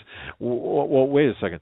Did Eric Holder, Department of Justice, did they, or the ACLU, or the SPCA... Not only did those people not get involved, it was actually a kind of a non-story. It was like a story put out there for a laugh, like. It was just for grins, like. Right? I mean, as I said yesterday, I tried to keep as many voices out of my mind from news and media, unless it's something specific and someone specific I want to listen to. So I don't know what the level of coverage was.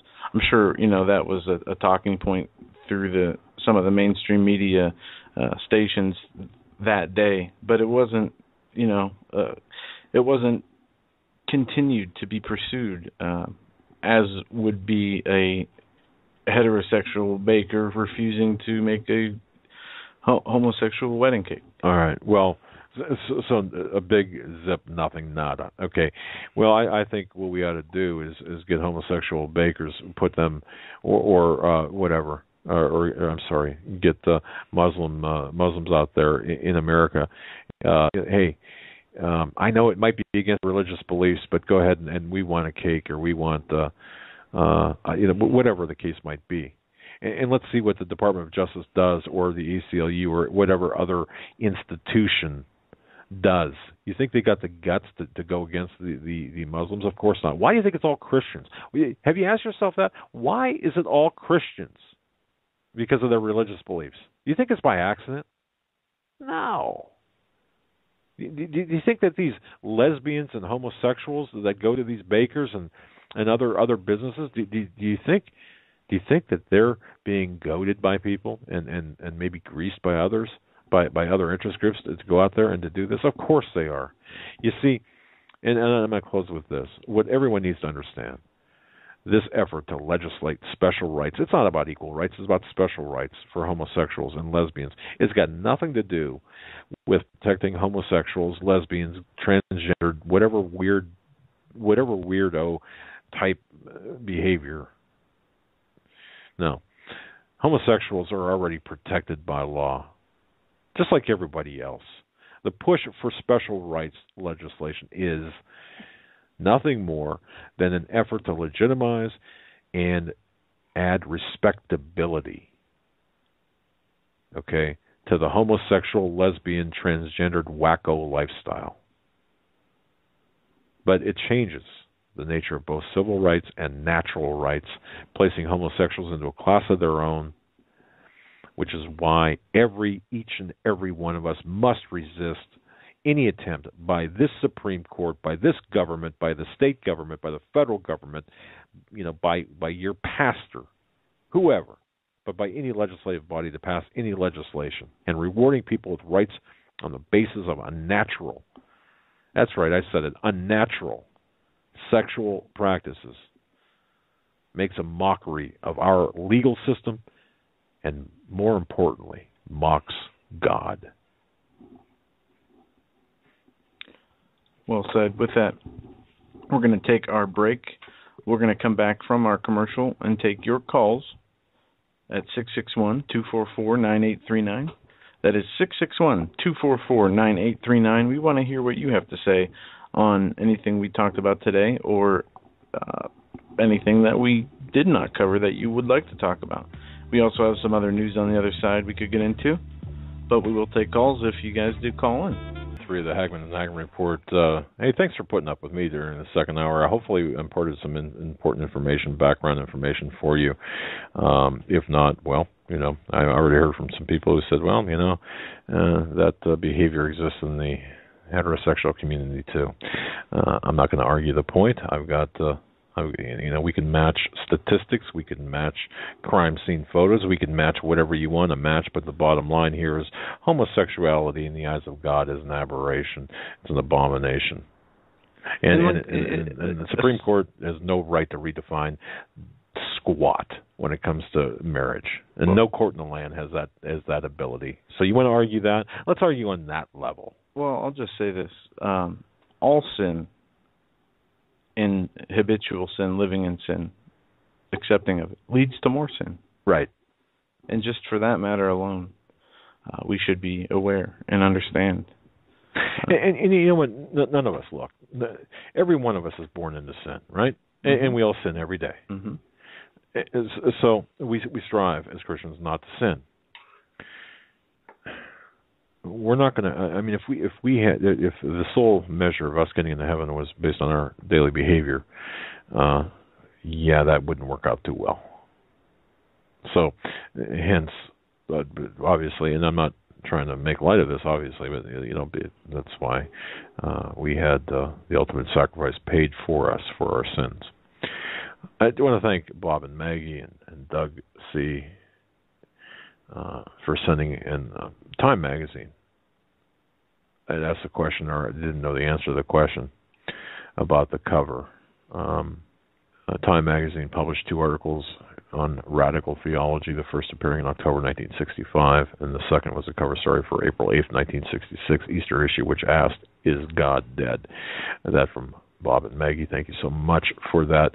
And Doug C. echoes that as well.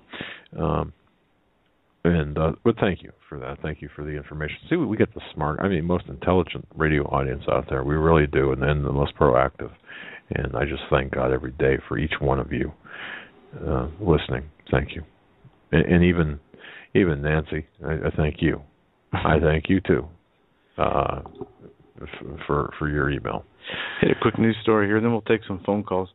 I just saw this recently. Mayor told police to stand down while Baltimore began to burn during riots.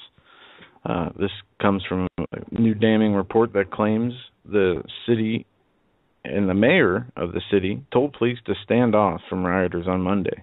Baltimore police also said they did not expect the police report into the death of Freddie Gray to be released this Friday. The streets of Baltimore saw only sporadic trouble last night, with 10 arrests reported during last night's curfew. Children returned to the public schools that they were closed all of Tuesday following Monday's fiery riots. Maryland Governor Larry Hogan deployed 2,000 National Guardsmen and 1,000 police officers to enforce a 10 p.m. to 5 a.m. curfew in Baltimore. It will keep the curfew for the next week. A group of about 100 defiant protesters remain in the streets after the curfew when law enforcement began to march.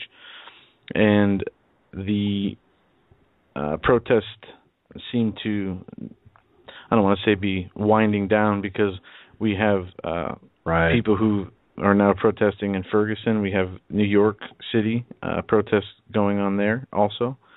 And this is hopefully not the beginning of what it looks like. Hopefully this will die out. But well, there's a connection between Ferguson and Baltimore, the riot connection. Did you see that in the folks? I don't know whether you saw this. The social media? Well, yeah, the social media analysis does suggest links between Baltimore and Ferguson violence.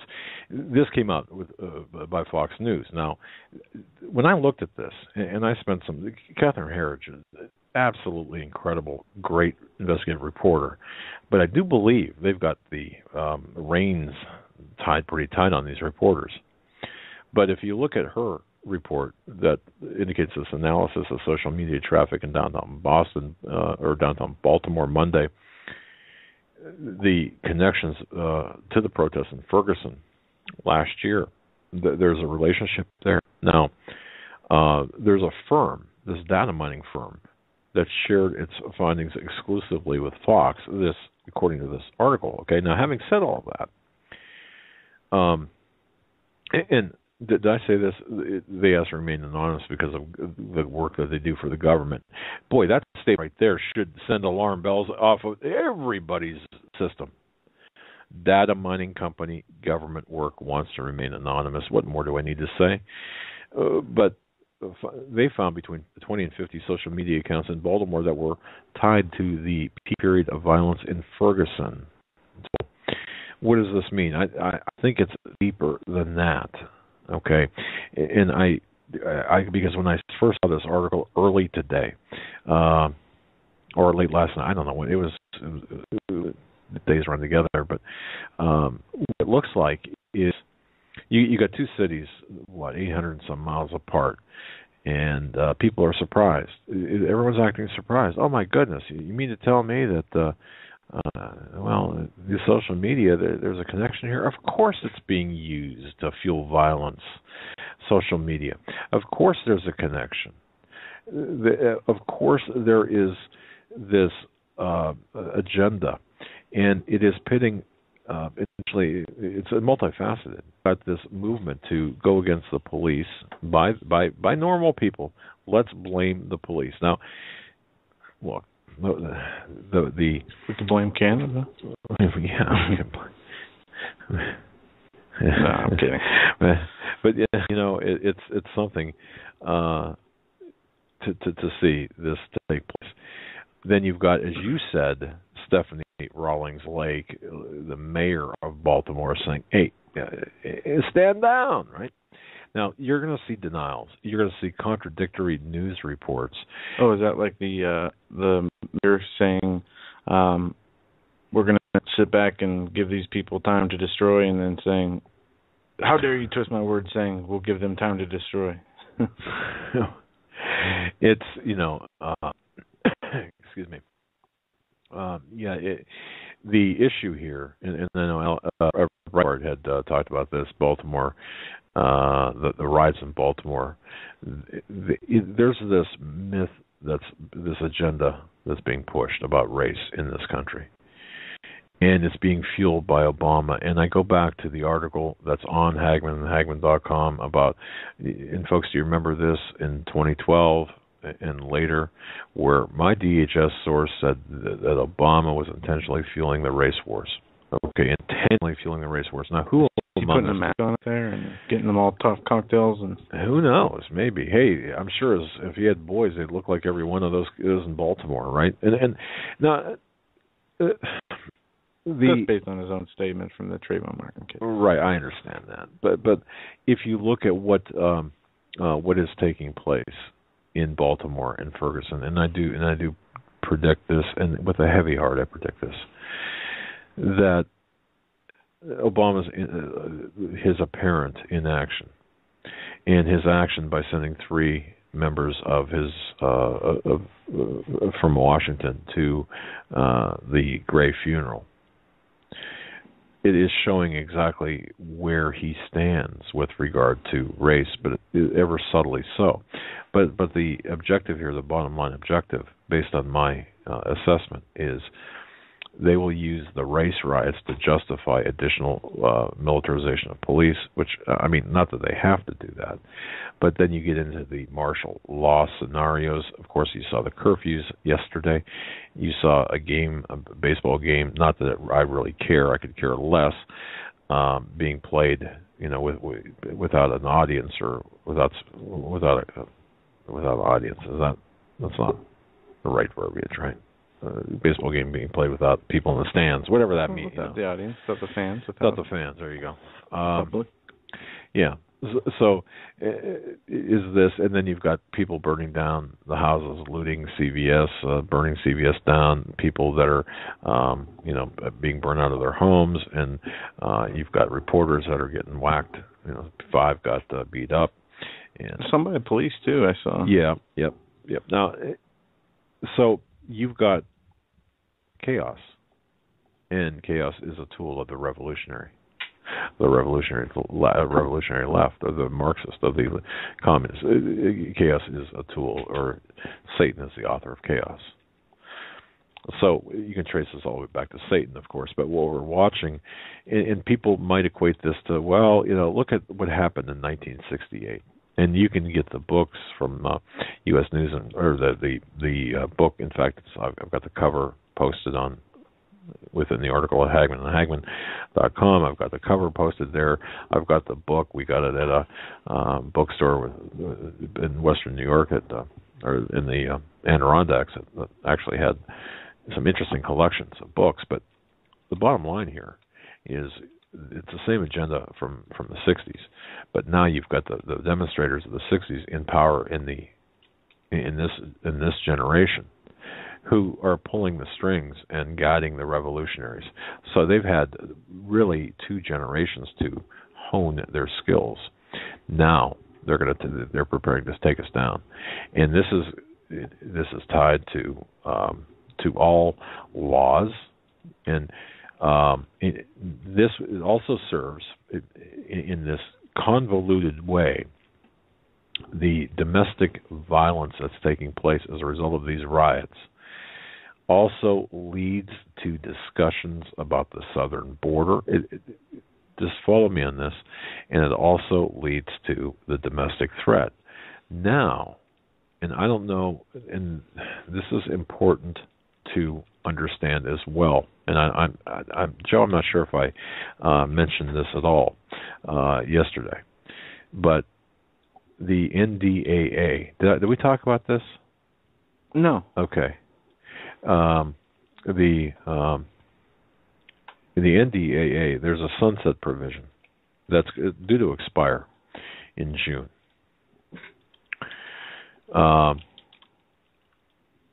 Let me just pull my notes from this, because I have my notes here and I just want to make sure I'm correct. Okay. The NDAA is set to portions of the National Defense Authorization Act are set to expire in June. Included in that sunsetting of these provisions is the mass surveillance, the collection, as they call it, the collection of metadata, which we know is much more than that. All right. Now, what's happening? What's going on under the radar right now is the National Defense Authorization Act for fiscal year 2015 is being renewed, and you've got multiple Republicans and Democrats, Carl Levin, and others attempting to, or saying, we're going to bypass Congress, we're going to bypass the normal methods of legislation and renew the NDAA in its entirety to 2020. I had the occasion to speak with my representative in the House Ways and Means Committee about this, who actually, that's in a way, that's in a large way, I was alerted to it that way, because he knows what I do, and boy, did he get an earful. I'm not sure I'm allowed in the Capitol building anymore. There's a lot of places after this last month I'm not sure I'm allowed into anymore without armed escort. But anyway, just be aware. Right now, there's this push on to prevent the sunsetting of the NDAA provisions, and to extend it to 2020 by both sides of the political spectrum, and saying that this has saved lives and has exposed terrorist plots, when in fact it hasn't. So let's not take our eyes off the NDAA ball either, because it's extremely important. Okay, I wanted to bring that up. What were we talking about? Oh, the riots, the anarchy that's taking place right now. It's being fomented by the Marxists. You know, when you've got Che Guevara posters hanging in the back of Obama's campaign people in their offices, you know you're dealing with revolutionaries. And you got Che Guevara, not Che Guevara, but the Ho Chi Minh, or not Ho Chi Minh, the Christmas ornament on the Christmas tree in the White House, the Chinese communist. It escapes me. Name escapes me. But you can see what we're dealing with here. And even in the practical aspect of things, and you might think that this has nothing to do with anything, but look at how the difference in lifestyle. Look at the privileged of the Obamas in their state dinner, what they're serving for their state dinner versus what the government school children are getting on a daily basis. Look at the disparity. Look no further than that, and one might say, well, that one has nothing to do with the other, but of course it does. Of course it does. It's all part of that inherent structuring of the communist agenda and the communist belief system. You see, we've been captured from within, as I like to say, and I've always said, we've already been captured from within. This includes both parties. This includes John Boehner. This includes Harry Reid. This includes Mitch McConnell. This includes Lindsey Graham. All of these people we've been captured, and these people are working for the globalists. They're not working for the Americans. We know that. On the media side, you've got 6 corporations that dictate to all of us what we read, what we hear. 6 corporations. They're working for the globalists and working for a seat at the table of the globalist table. Okay, so all of this together. Some are unwitting dupes. One comes to mind, Chris Matthews. Others are more cunning, like Rachel Maddow. Others are complicit. Pick a name at Fox News. Others are knowing and part of the problem, but go along to get along. Think of Sean Hannity and Rush Limbaugh. Now, am I making any personal, am I cutting them down? No. I'm attempting to say, look, by the fruits you shall know them. So look at the fruits and look at what they're doing. And so we cannot put our trust in any of these people, whether they're media or whether they're government, or regardless, we can't put our trust in any of these people. Which brings me, and I'm going to close out with this, as we get into talking about the criminalization of Christianity, talk about the criminalization of cash. At the core issue here is the centralization of everything, the control and centralization of everything. We ultimately will be responsible. The objective here is we are going to be beholden to a central authority that will dictate what we can and cannot say on air, and it's not going to be any longer by sponsors. Okay, in other words, I don't like what you're saying, so I'm going to write to your sponsors and say, boy, these are bad people. No. We are that worked in a capitalistic environment, but now we are in this soft tyranny in more of a Marxist environment, more of a communist Marxist environment. And I do understand the difference between the two, and I understand the similarities. I understand the words. Okay, but let me just use that communist / Marxist phrase, because I think people who are intellectually honest understand where I'm going with this. But how we're going to be silenced is through this legislation that will be the result of actions like the legitimization by the Supreme Court of homosexual marriage, that by these laws that are going to be in place by the judiciary, where you cannot, for example, speak out against the actions of a particular cult or religion, because that will be hate speech. Look at Canada. Think about Canada. And that speaking of Canada, and I didn't realize this until I really researched this, the 2004 homosexual legitimization, or by Massachusetts, the acceptance and by the governor, or by Massachusetts in 2004, was based on a court ruling in Canada. I thought that was rather interesting. Very interesting. At least it was structured that way. So since when did we become subjects of the Queen? Let's go to the phones. Yeah, let's do that. All right, we're going to go to... like I was on with Pastor Paul Begley, words keep falling out of my mouth. Make them stop, Joe. Make them stop. Let's go to the phones. Go ahead. We're going to go to Montana. 406 area code. We're coming to you first. Live on the Hagmann Hagmann Report. Hello, Doug and Joe.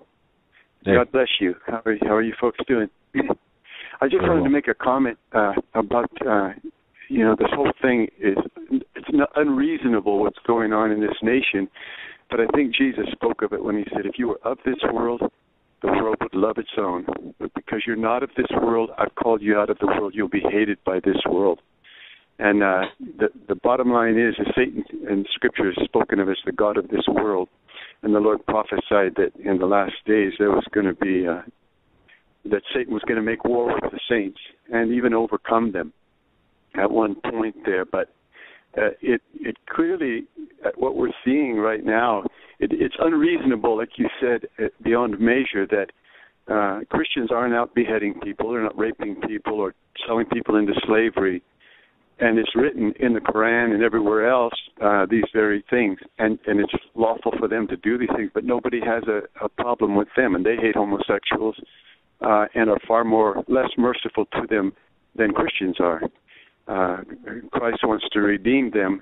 They want to destroy everything that doesn't go along with them. But the reason that there's a madness against Christians and Jewish people is because those are the ones that are spoken of in God's book, and Satan wants to destroy the seed that's going to bring forth the promise, and it's going to get to a place where it's totally unreasonable beyond measure. And it says in the book of Revelation that everyone's going to worship the beast except those that are written in the book of life. Before it's over, the momentum and the deception is going to be so great that everyone's going to fall into the web of darkness that's not doesn't have the power of the Holy Spirit to stand against it, and doesn't have the inspiration of God to keep them and the Word to stand against it. Otherwise, everyone's going to fall for the great deception and the delusion that's coming. Yes. And when Jesus said there will be a tribulation so great, such as never was since the beginning of the world, and except those days would be shortened, no flesh would be saved. But for the elect's sake, those days will be shortened. I just believe that ultimately it's the reason why all these groups are going to gather against Christ and Christians is because they represent light, and everything else is under the web of Satan's influence. And Satan hates Christ and hates the Jewish people and hates Christians. So that's why there's going to be ultimately, Jesus said, they're going to deliver you up to be afflicted, and they're going to kill you, and you'll be hated of all nations for my name's sake. And then shall many be offended, and shall betray one another, and hate one another, and because iniquity shall abound, the love of many will wax cold. But he that endures until the end, the same will be saved.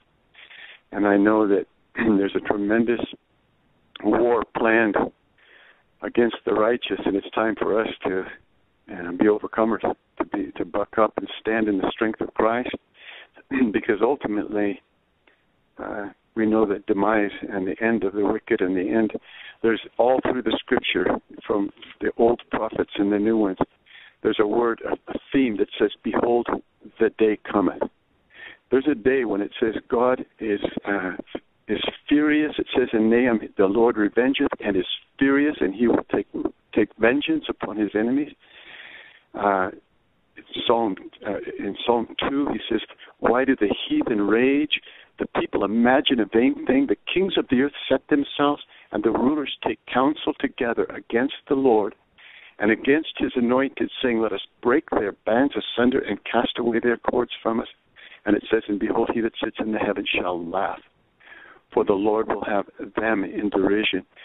There's a theme all through the scripture in Malachi. He says, "Behold, the day cometh that shall burn like an oven, and all of the proud and all that do wickedly will be like stubble in that day. And the day that cometh shall burn them up and leave them neither root nor, but unto you that fear my name will the Son of Righteousness arise with healing in his wings." And that's a theme throughout the scripture, the day cometh. There's a point when it says God is going to roar from on high and shout as he that treads the grapes. And there's a day coming when he's going to shake the heavens and the earth, and everything that's wicked and all the proud are going to be given to the sword.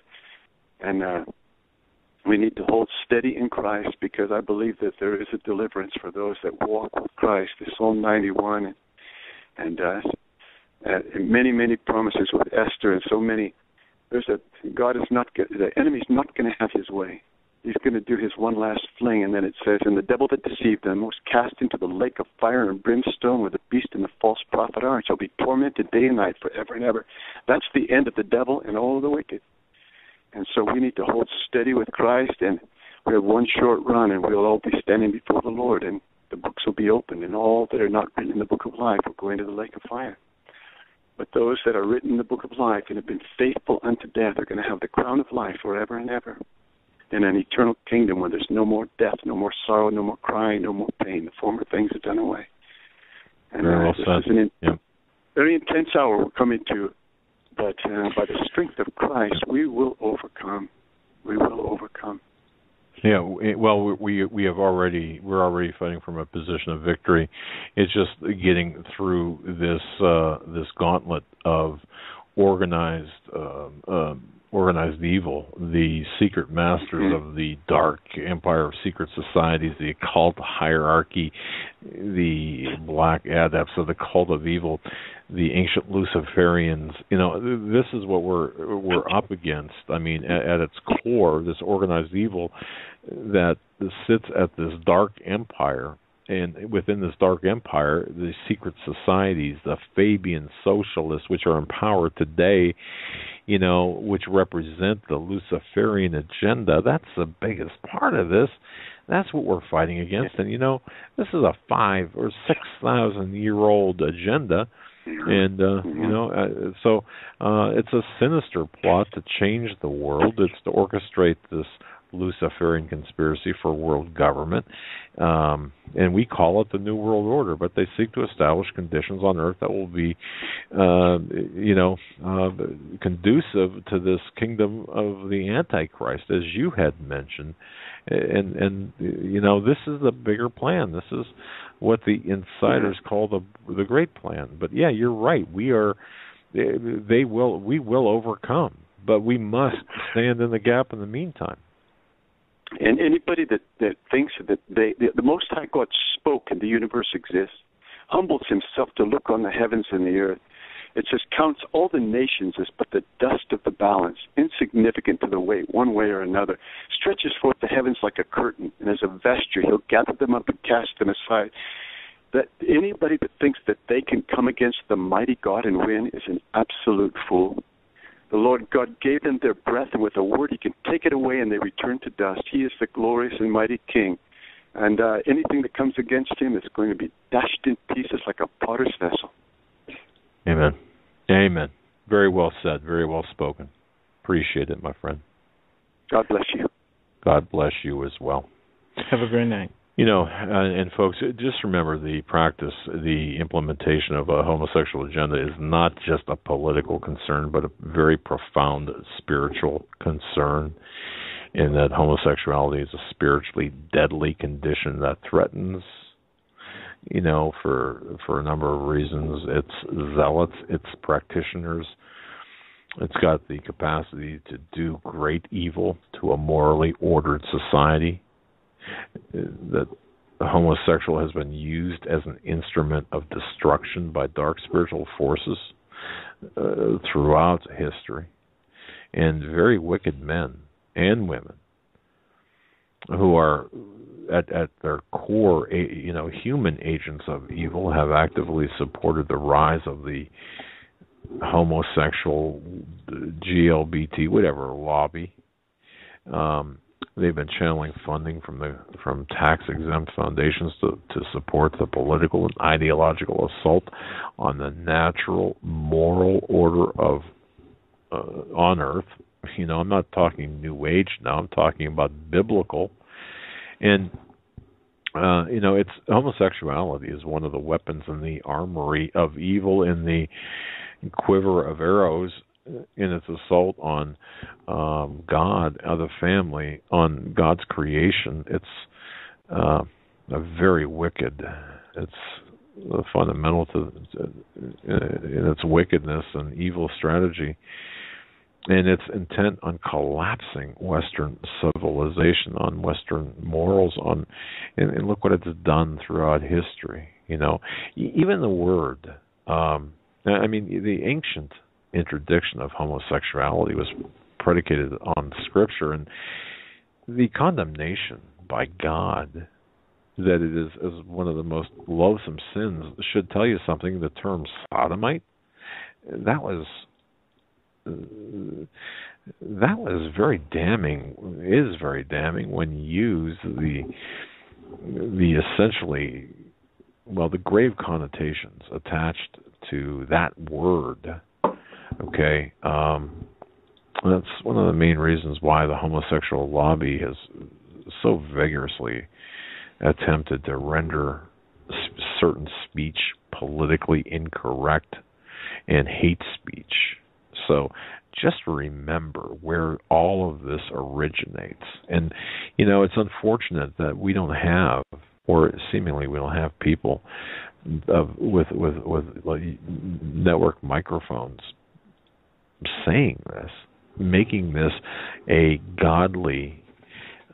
very godly argument, if you will, or position, a scriptural position, a biblical position, not a political one, but one that addresses the very soul of every man and woman. And that's what it's all about. And you know what? The way I look at it is, if we care about our fellow man, we should be really caring about this, shouldn't we? If we're Christians, and that the same goes for abortion, and we must take a stand. Let's go back to the phones. We're going to go to area code 903. 903, you're up next and live on the Hagmann and Hagmann Report. 903.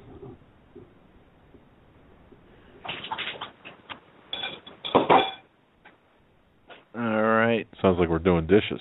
We'll go to area code 530. 530. You're up next, live on the Hagmann and Hagmann Report.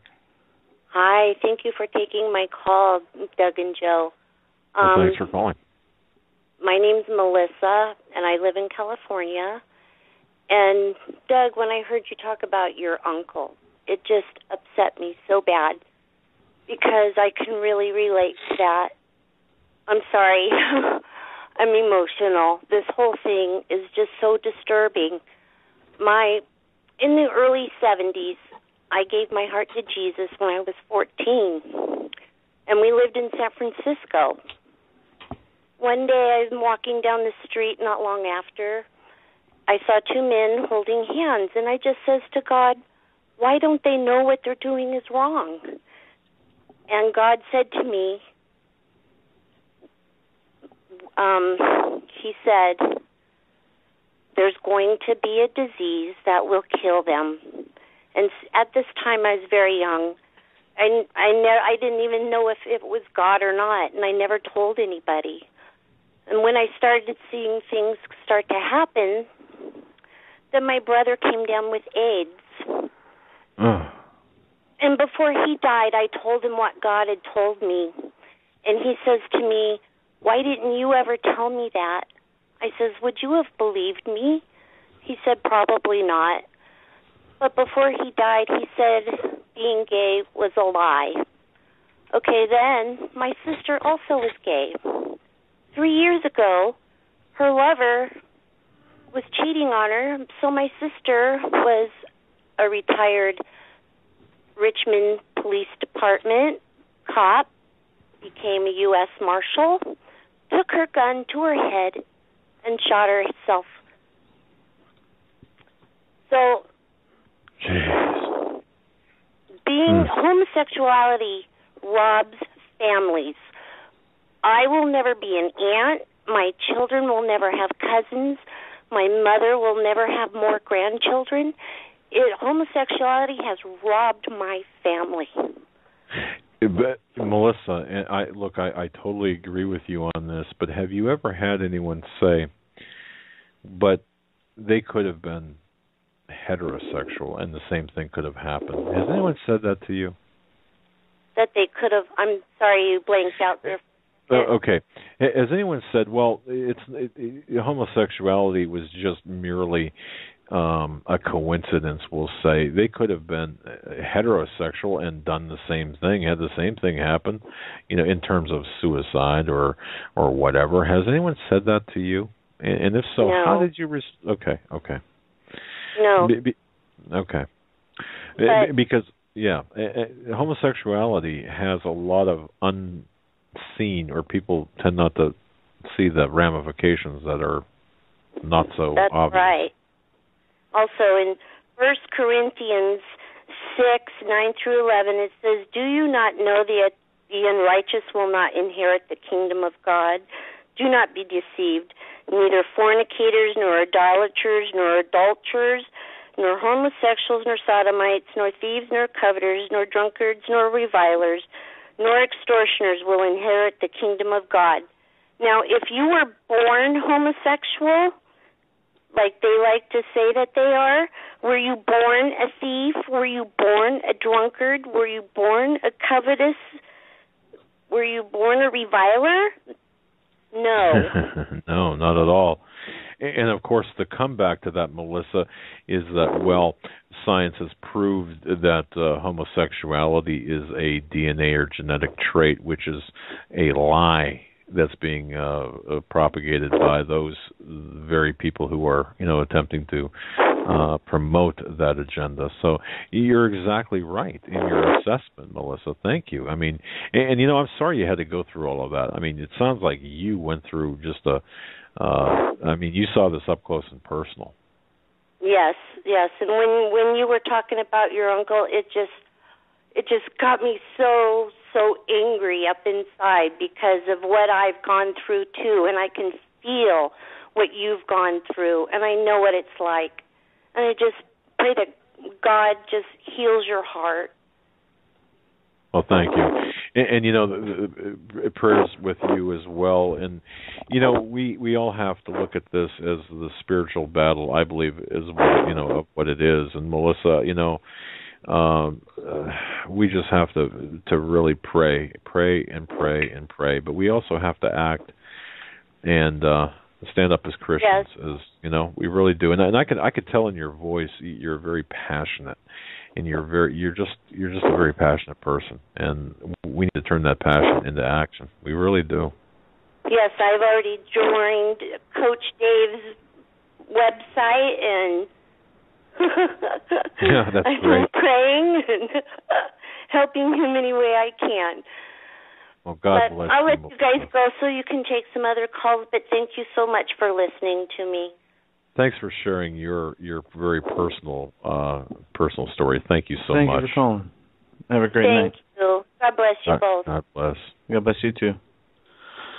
All right, 804, we're coming to you now. You're live on the Hagmann Hagmann Report. Hey. Is that me? Hi. That's Hi, guys. Well, hello. I just wanted to, it's Maria here, and I just want to mention something. One time I got to hear Nicky Cruz preach. You know he's a gangster that David Wilkerson led to the Lord. And he talked about how he'd seen with homicides that with a heterosexual one, they might stab a guy 4 or 5 times, But with homosexuals, it could be 30, 40, 50 times. There's just something about them that goes over the top. And you see an example of that with in the book When the Wicked Sees a City. This is a pastor in San Francisco. He found out the church organist was a practicing homosexual, and he fired him. Well, the guy sued him. I understand suing for your job or whatever, but they wound up getting hate, death threats for years. The church was vandalized, and they had a riot. At one point, they grabbed the pastor's wife and were pulling him into this crowd of angry men, and the churchmen were able to pull her back out to safety. I mean, hair-raising stuff, and the children were traumatized. And then in the middle of the night, they firebombed the pastor's home while everybody was sound asleep, and they barely escaped with their lives. Well, I can understand if somebody gets angry because they lost their job, but to firebomb a home and put this kind of thing through, that is so over the top as a reaction. Sure. So that fits with what happened to your uncle. And the other thing is that in the Bible, when you see Israel falling away from God, turning and going to the Canaanite religions, they had temple prostitutes. They were adults and children, men and women, boys and girls. So when you get into the occult and when you get into paganism, you wind up with homosexuality and pedophiles, and you also wind up murdering children because they sacrifice babies to Moloch and other gods. So as our country gets more pagan, anti-Christian, and more pagan, then this stuff is going to take over as a natural process, and they're all joined together. It's all connected together. It's all part of paganism. The only solution is for hearts to change and people to turn back to God. And God bless your first caller. He was wonderful, by the way. Oh yes, very articulate. Yep. And I just also, when it comes to hard times, John Huss, I've read of his biography. He was burned at the stake. He did not die screaming in those flames. He died singing a worship song. So God's grace is absolutely amazing, and we need to trust that His grace really is sufficient for us no matter what happens. Very well said. And folks, on the line with us is author Maria Canese, author of Prepare for Persecution. If you go to our website, at the bottom of our page, our home page, is her book. It's actually redone a little bit. Prepare for Persecution: How to Become Spiritually and Emotionally Prepared. Your book addresses a lot of the preparations we need to make in order to overcome what we're facing. And then I want to thank you for that. And I recommend that, ladies and gentlemen, everyone grab a copy of her book, Prepare for Persecution. Go to HagmannHagmann.com on the bottom right. And because I have a copy right here, it does. Your book does tell Christians how to handle this. It is a manual for battle. It's a battle manual, isn't it? Yeah, it is. And I learned it in the trenches. I learned it from the scriptures, but I also learned it in the trenches when God came through for me. Well, things seemed impossible. And folks, knowing the inside story, this is a book that should be in everyone's library or everyone's briefcase. Well, don't keep it in your library. Keep it on you. Keep it on you next to your Bible, because it does offer the step-by-step or the steps to take, I should say, to fight the battle, to fight properly the battle and effectively the battle in which we face. Prepare for Persecution, how to become spiritually and emotionally prepared. How important is that? Very good. Actually, you brought us almost to the end of the program. So any closing thoughts since we have you here at the end of the program? Yes, that God is exceedingly abundantly above and beyond all that we can ask or imagine. And we need to remember that when the bad guys look overwhelming, they are so small compared to God. I mean, even the devil himself. Jesus said, if I by the finger of God cast out Satan. The finger of God. You know, it's like squishing a bug. It's not a wrestling match. We need to keep that perspective. We've got to keep the perspective of eternity, the big picture, the really big picture, eternity. Right. That's what'll keep us on track. The other thing is, it says the fear of the Lord's the beginning of wisdom. If people are not rightly related to God, they literally cannot think straight. So when we look around us and people say stuff that looks crazy, that it looks insane, it literally is, because if they're not rightly related to God, if they don't have the fear of the Lord, they can't think straight. They have no wisdom. They have no understanding. So we shouldn't be shocked when we see it. I still am, but I mean, that's what the Bible tells us. That's right. That's, yes, and you're so pray right. for them to know the Lord. That's all the best we can do is pray for them, God to soften their hearts and open their eyes. Well, amen. All right. Well, thank you. No matter how vicious they are, God can reach amazing people. He's reached hitmen and, terrible people. And yes.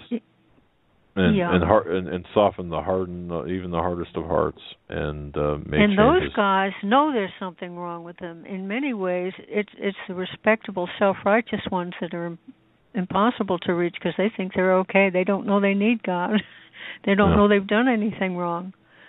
Yeah, exactly. Well, you've actually done it. You've closed out our program. I want to thank you for your call.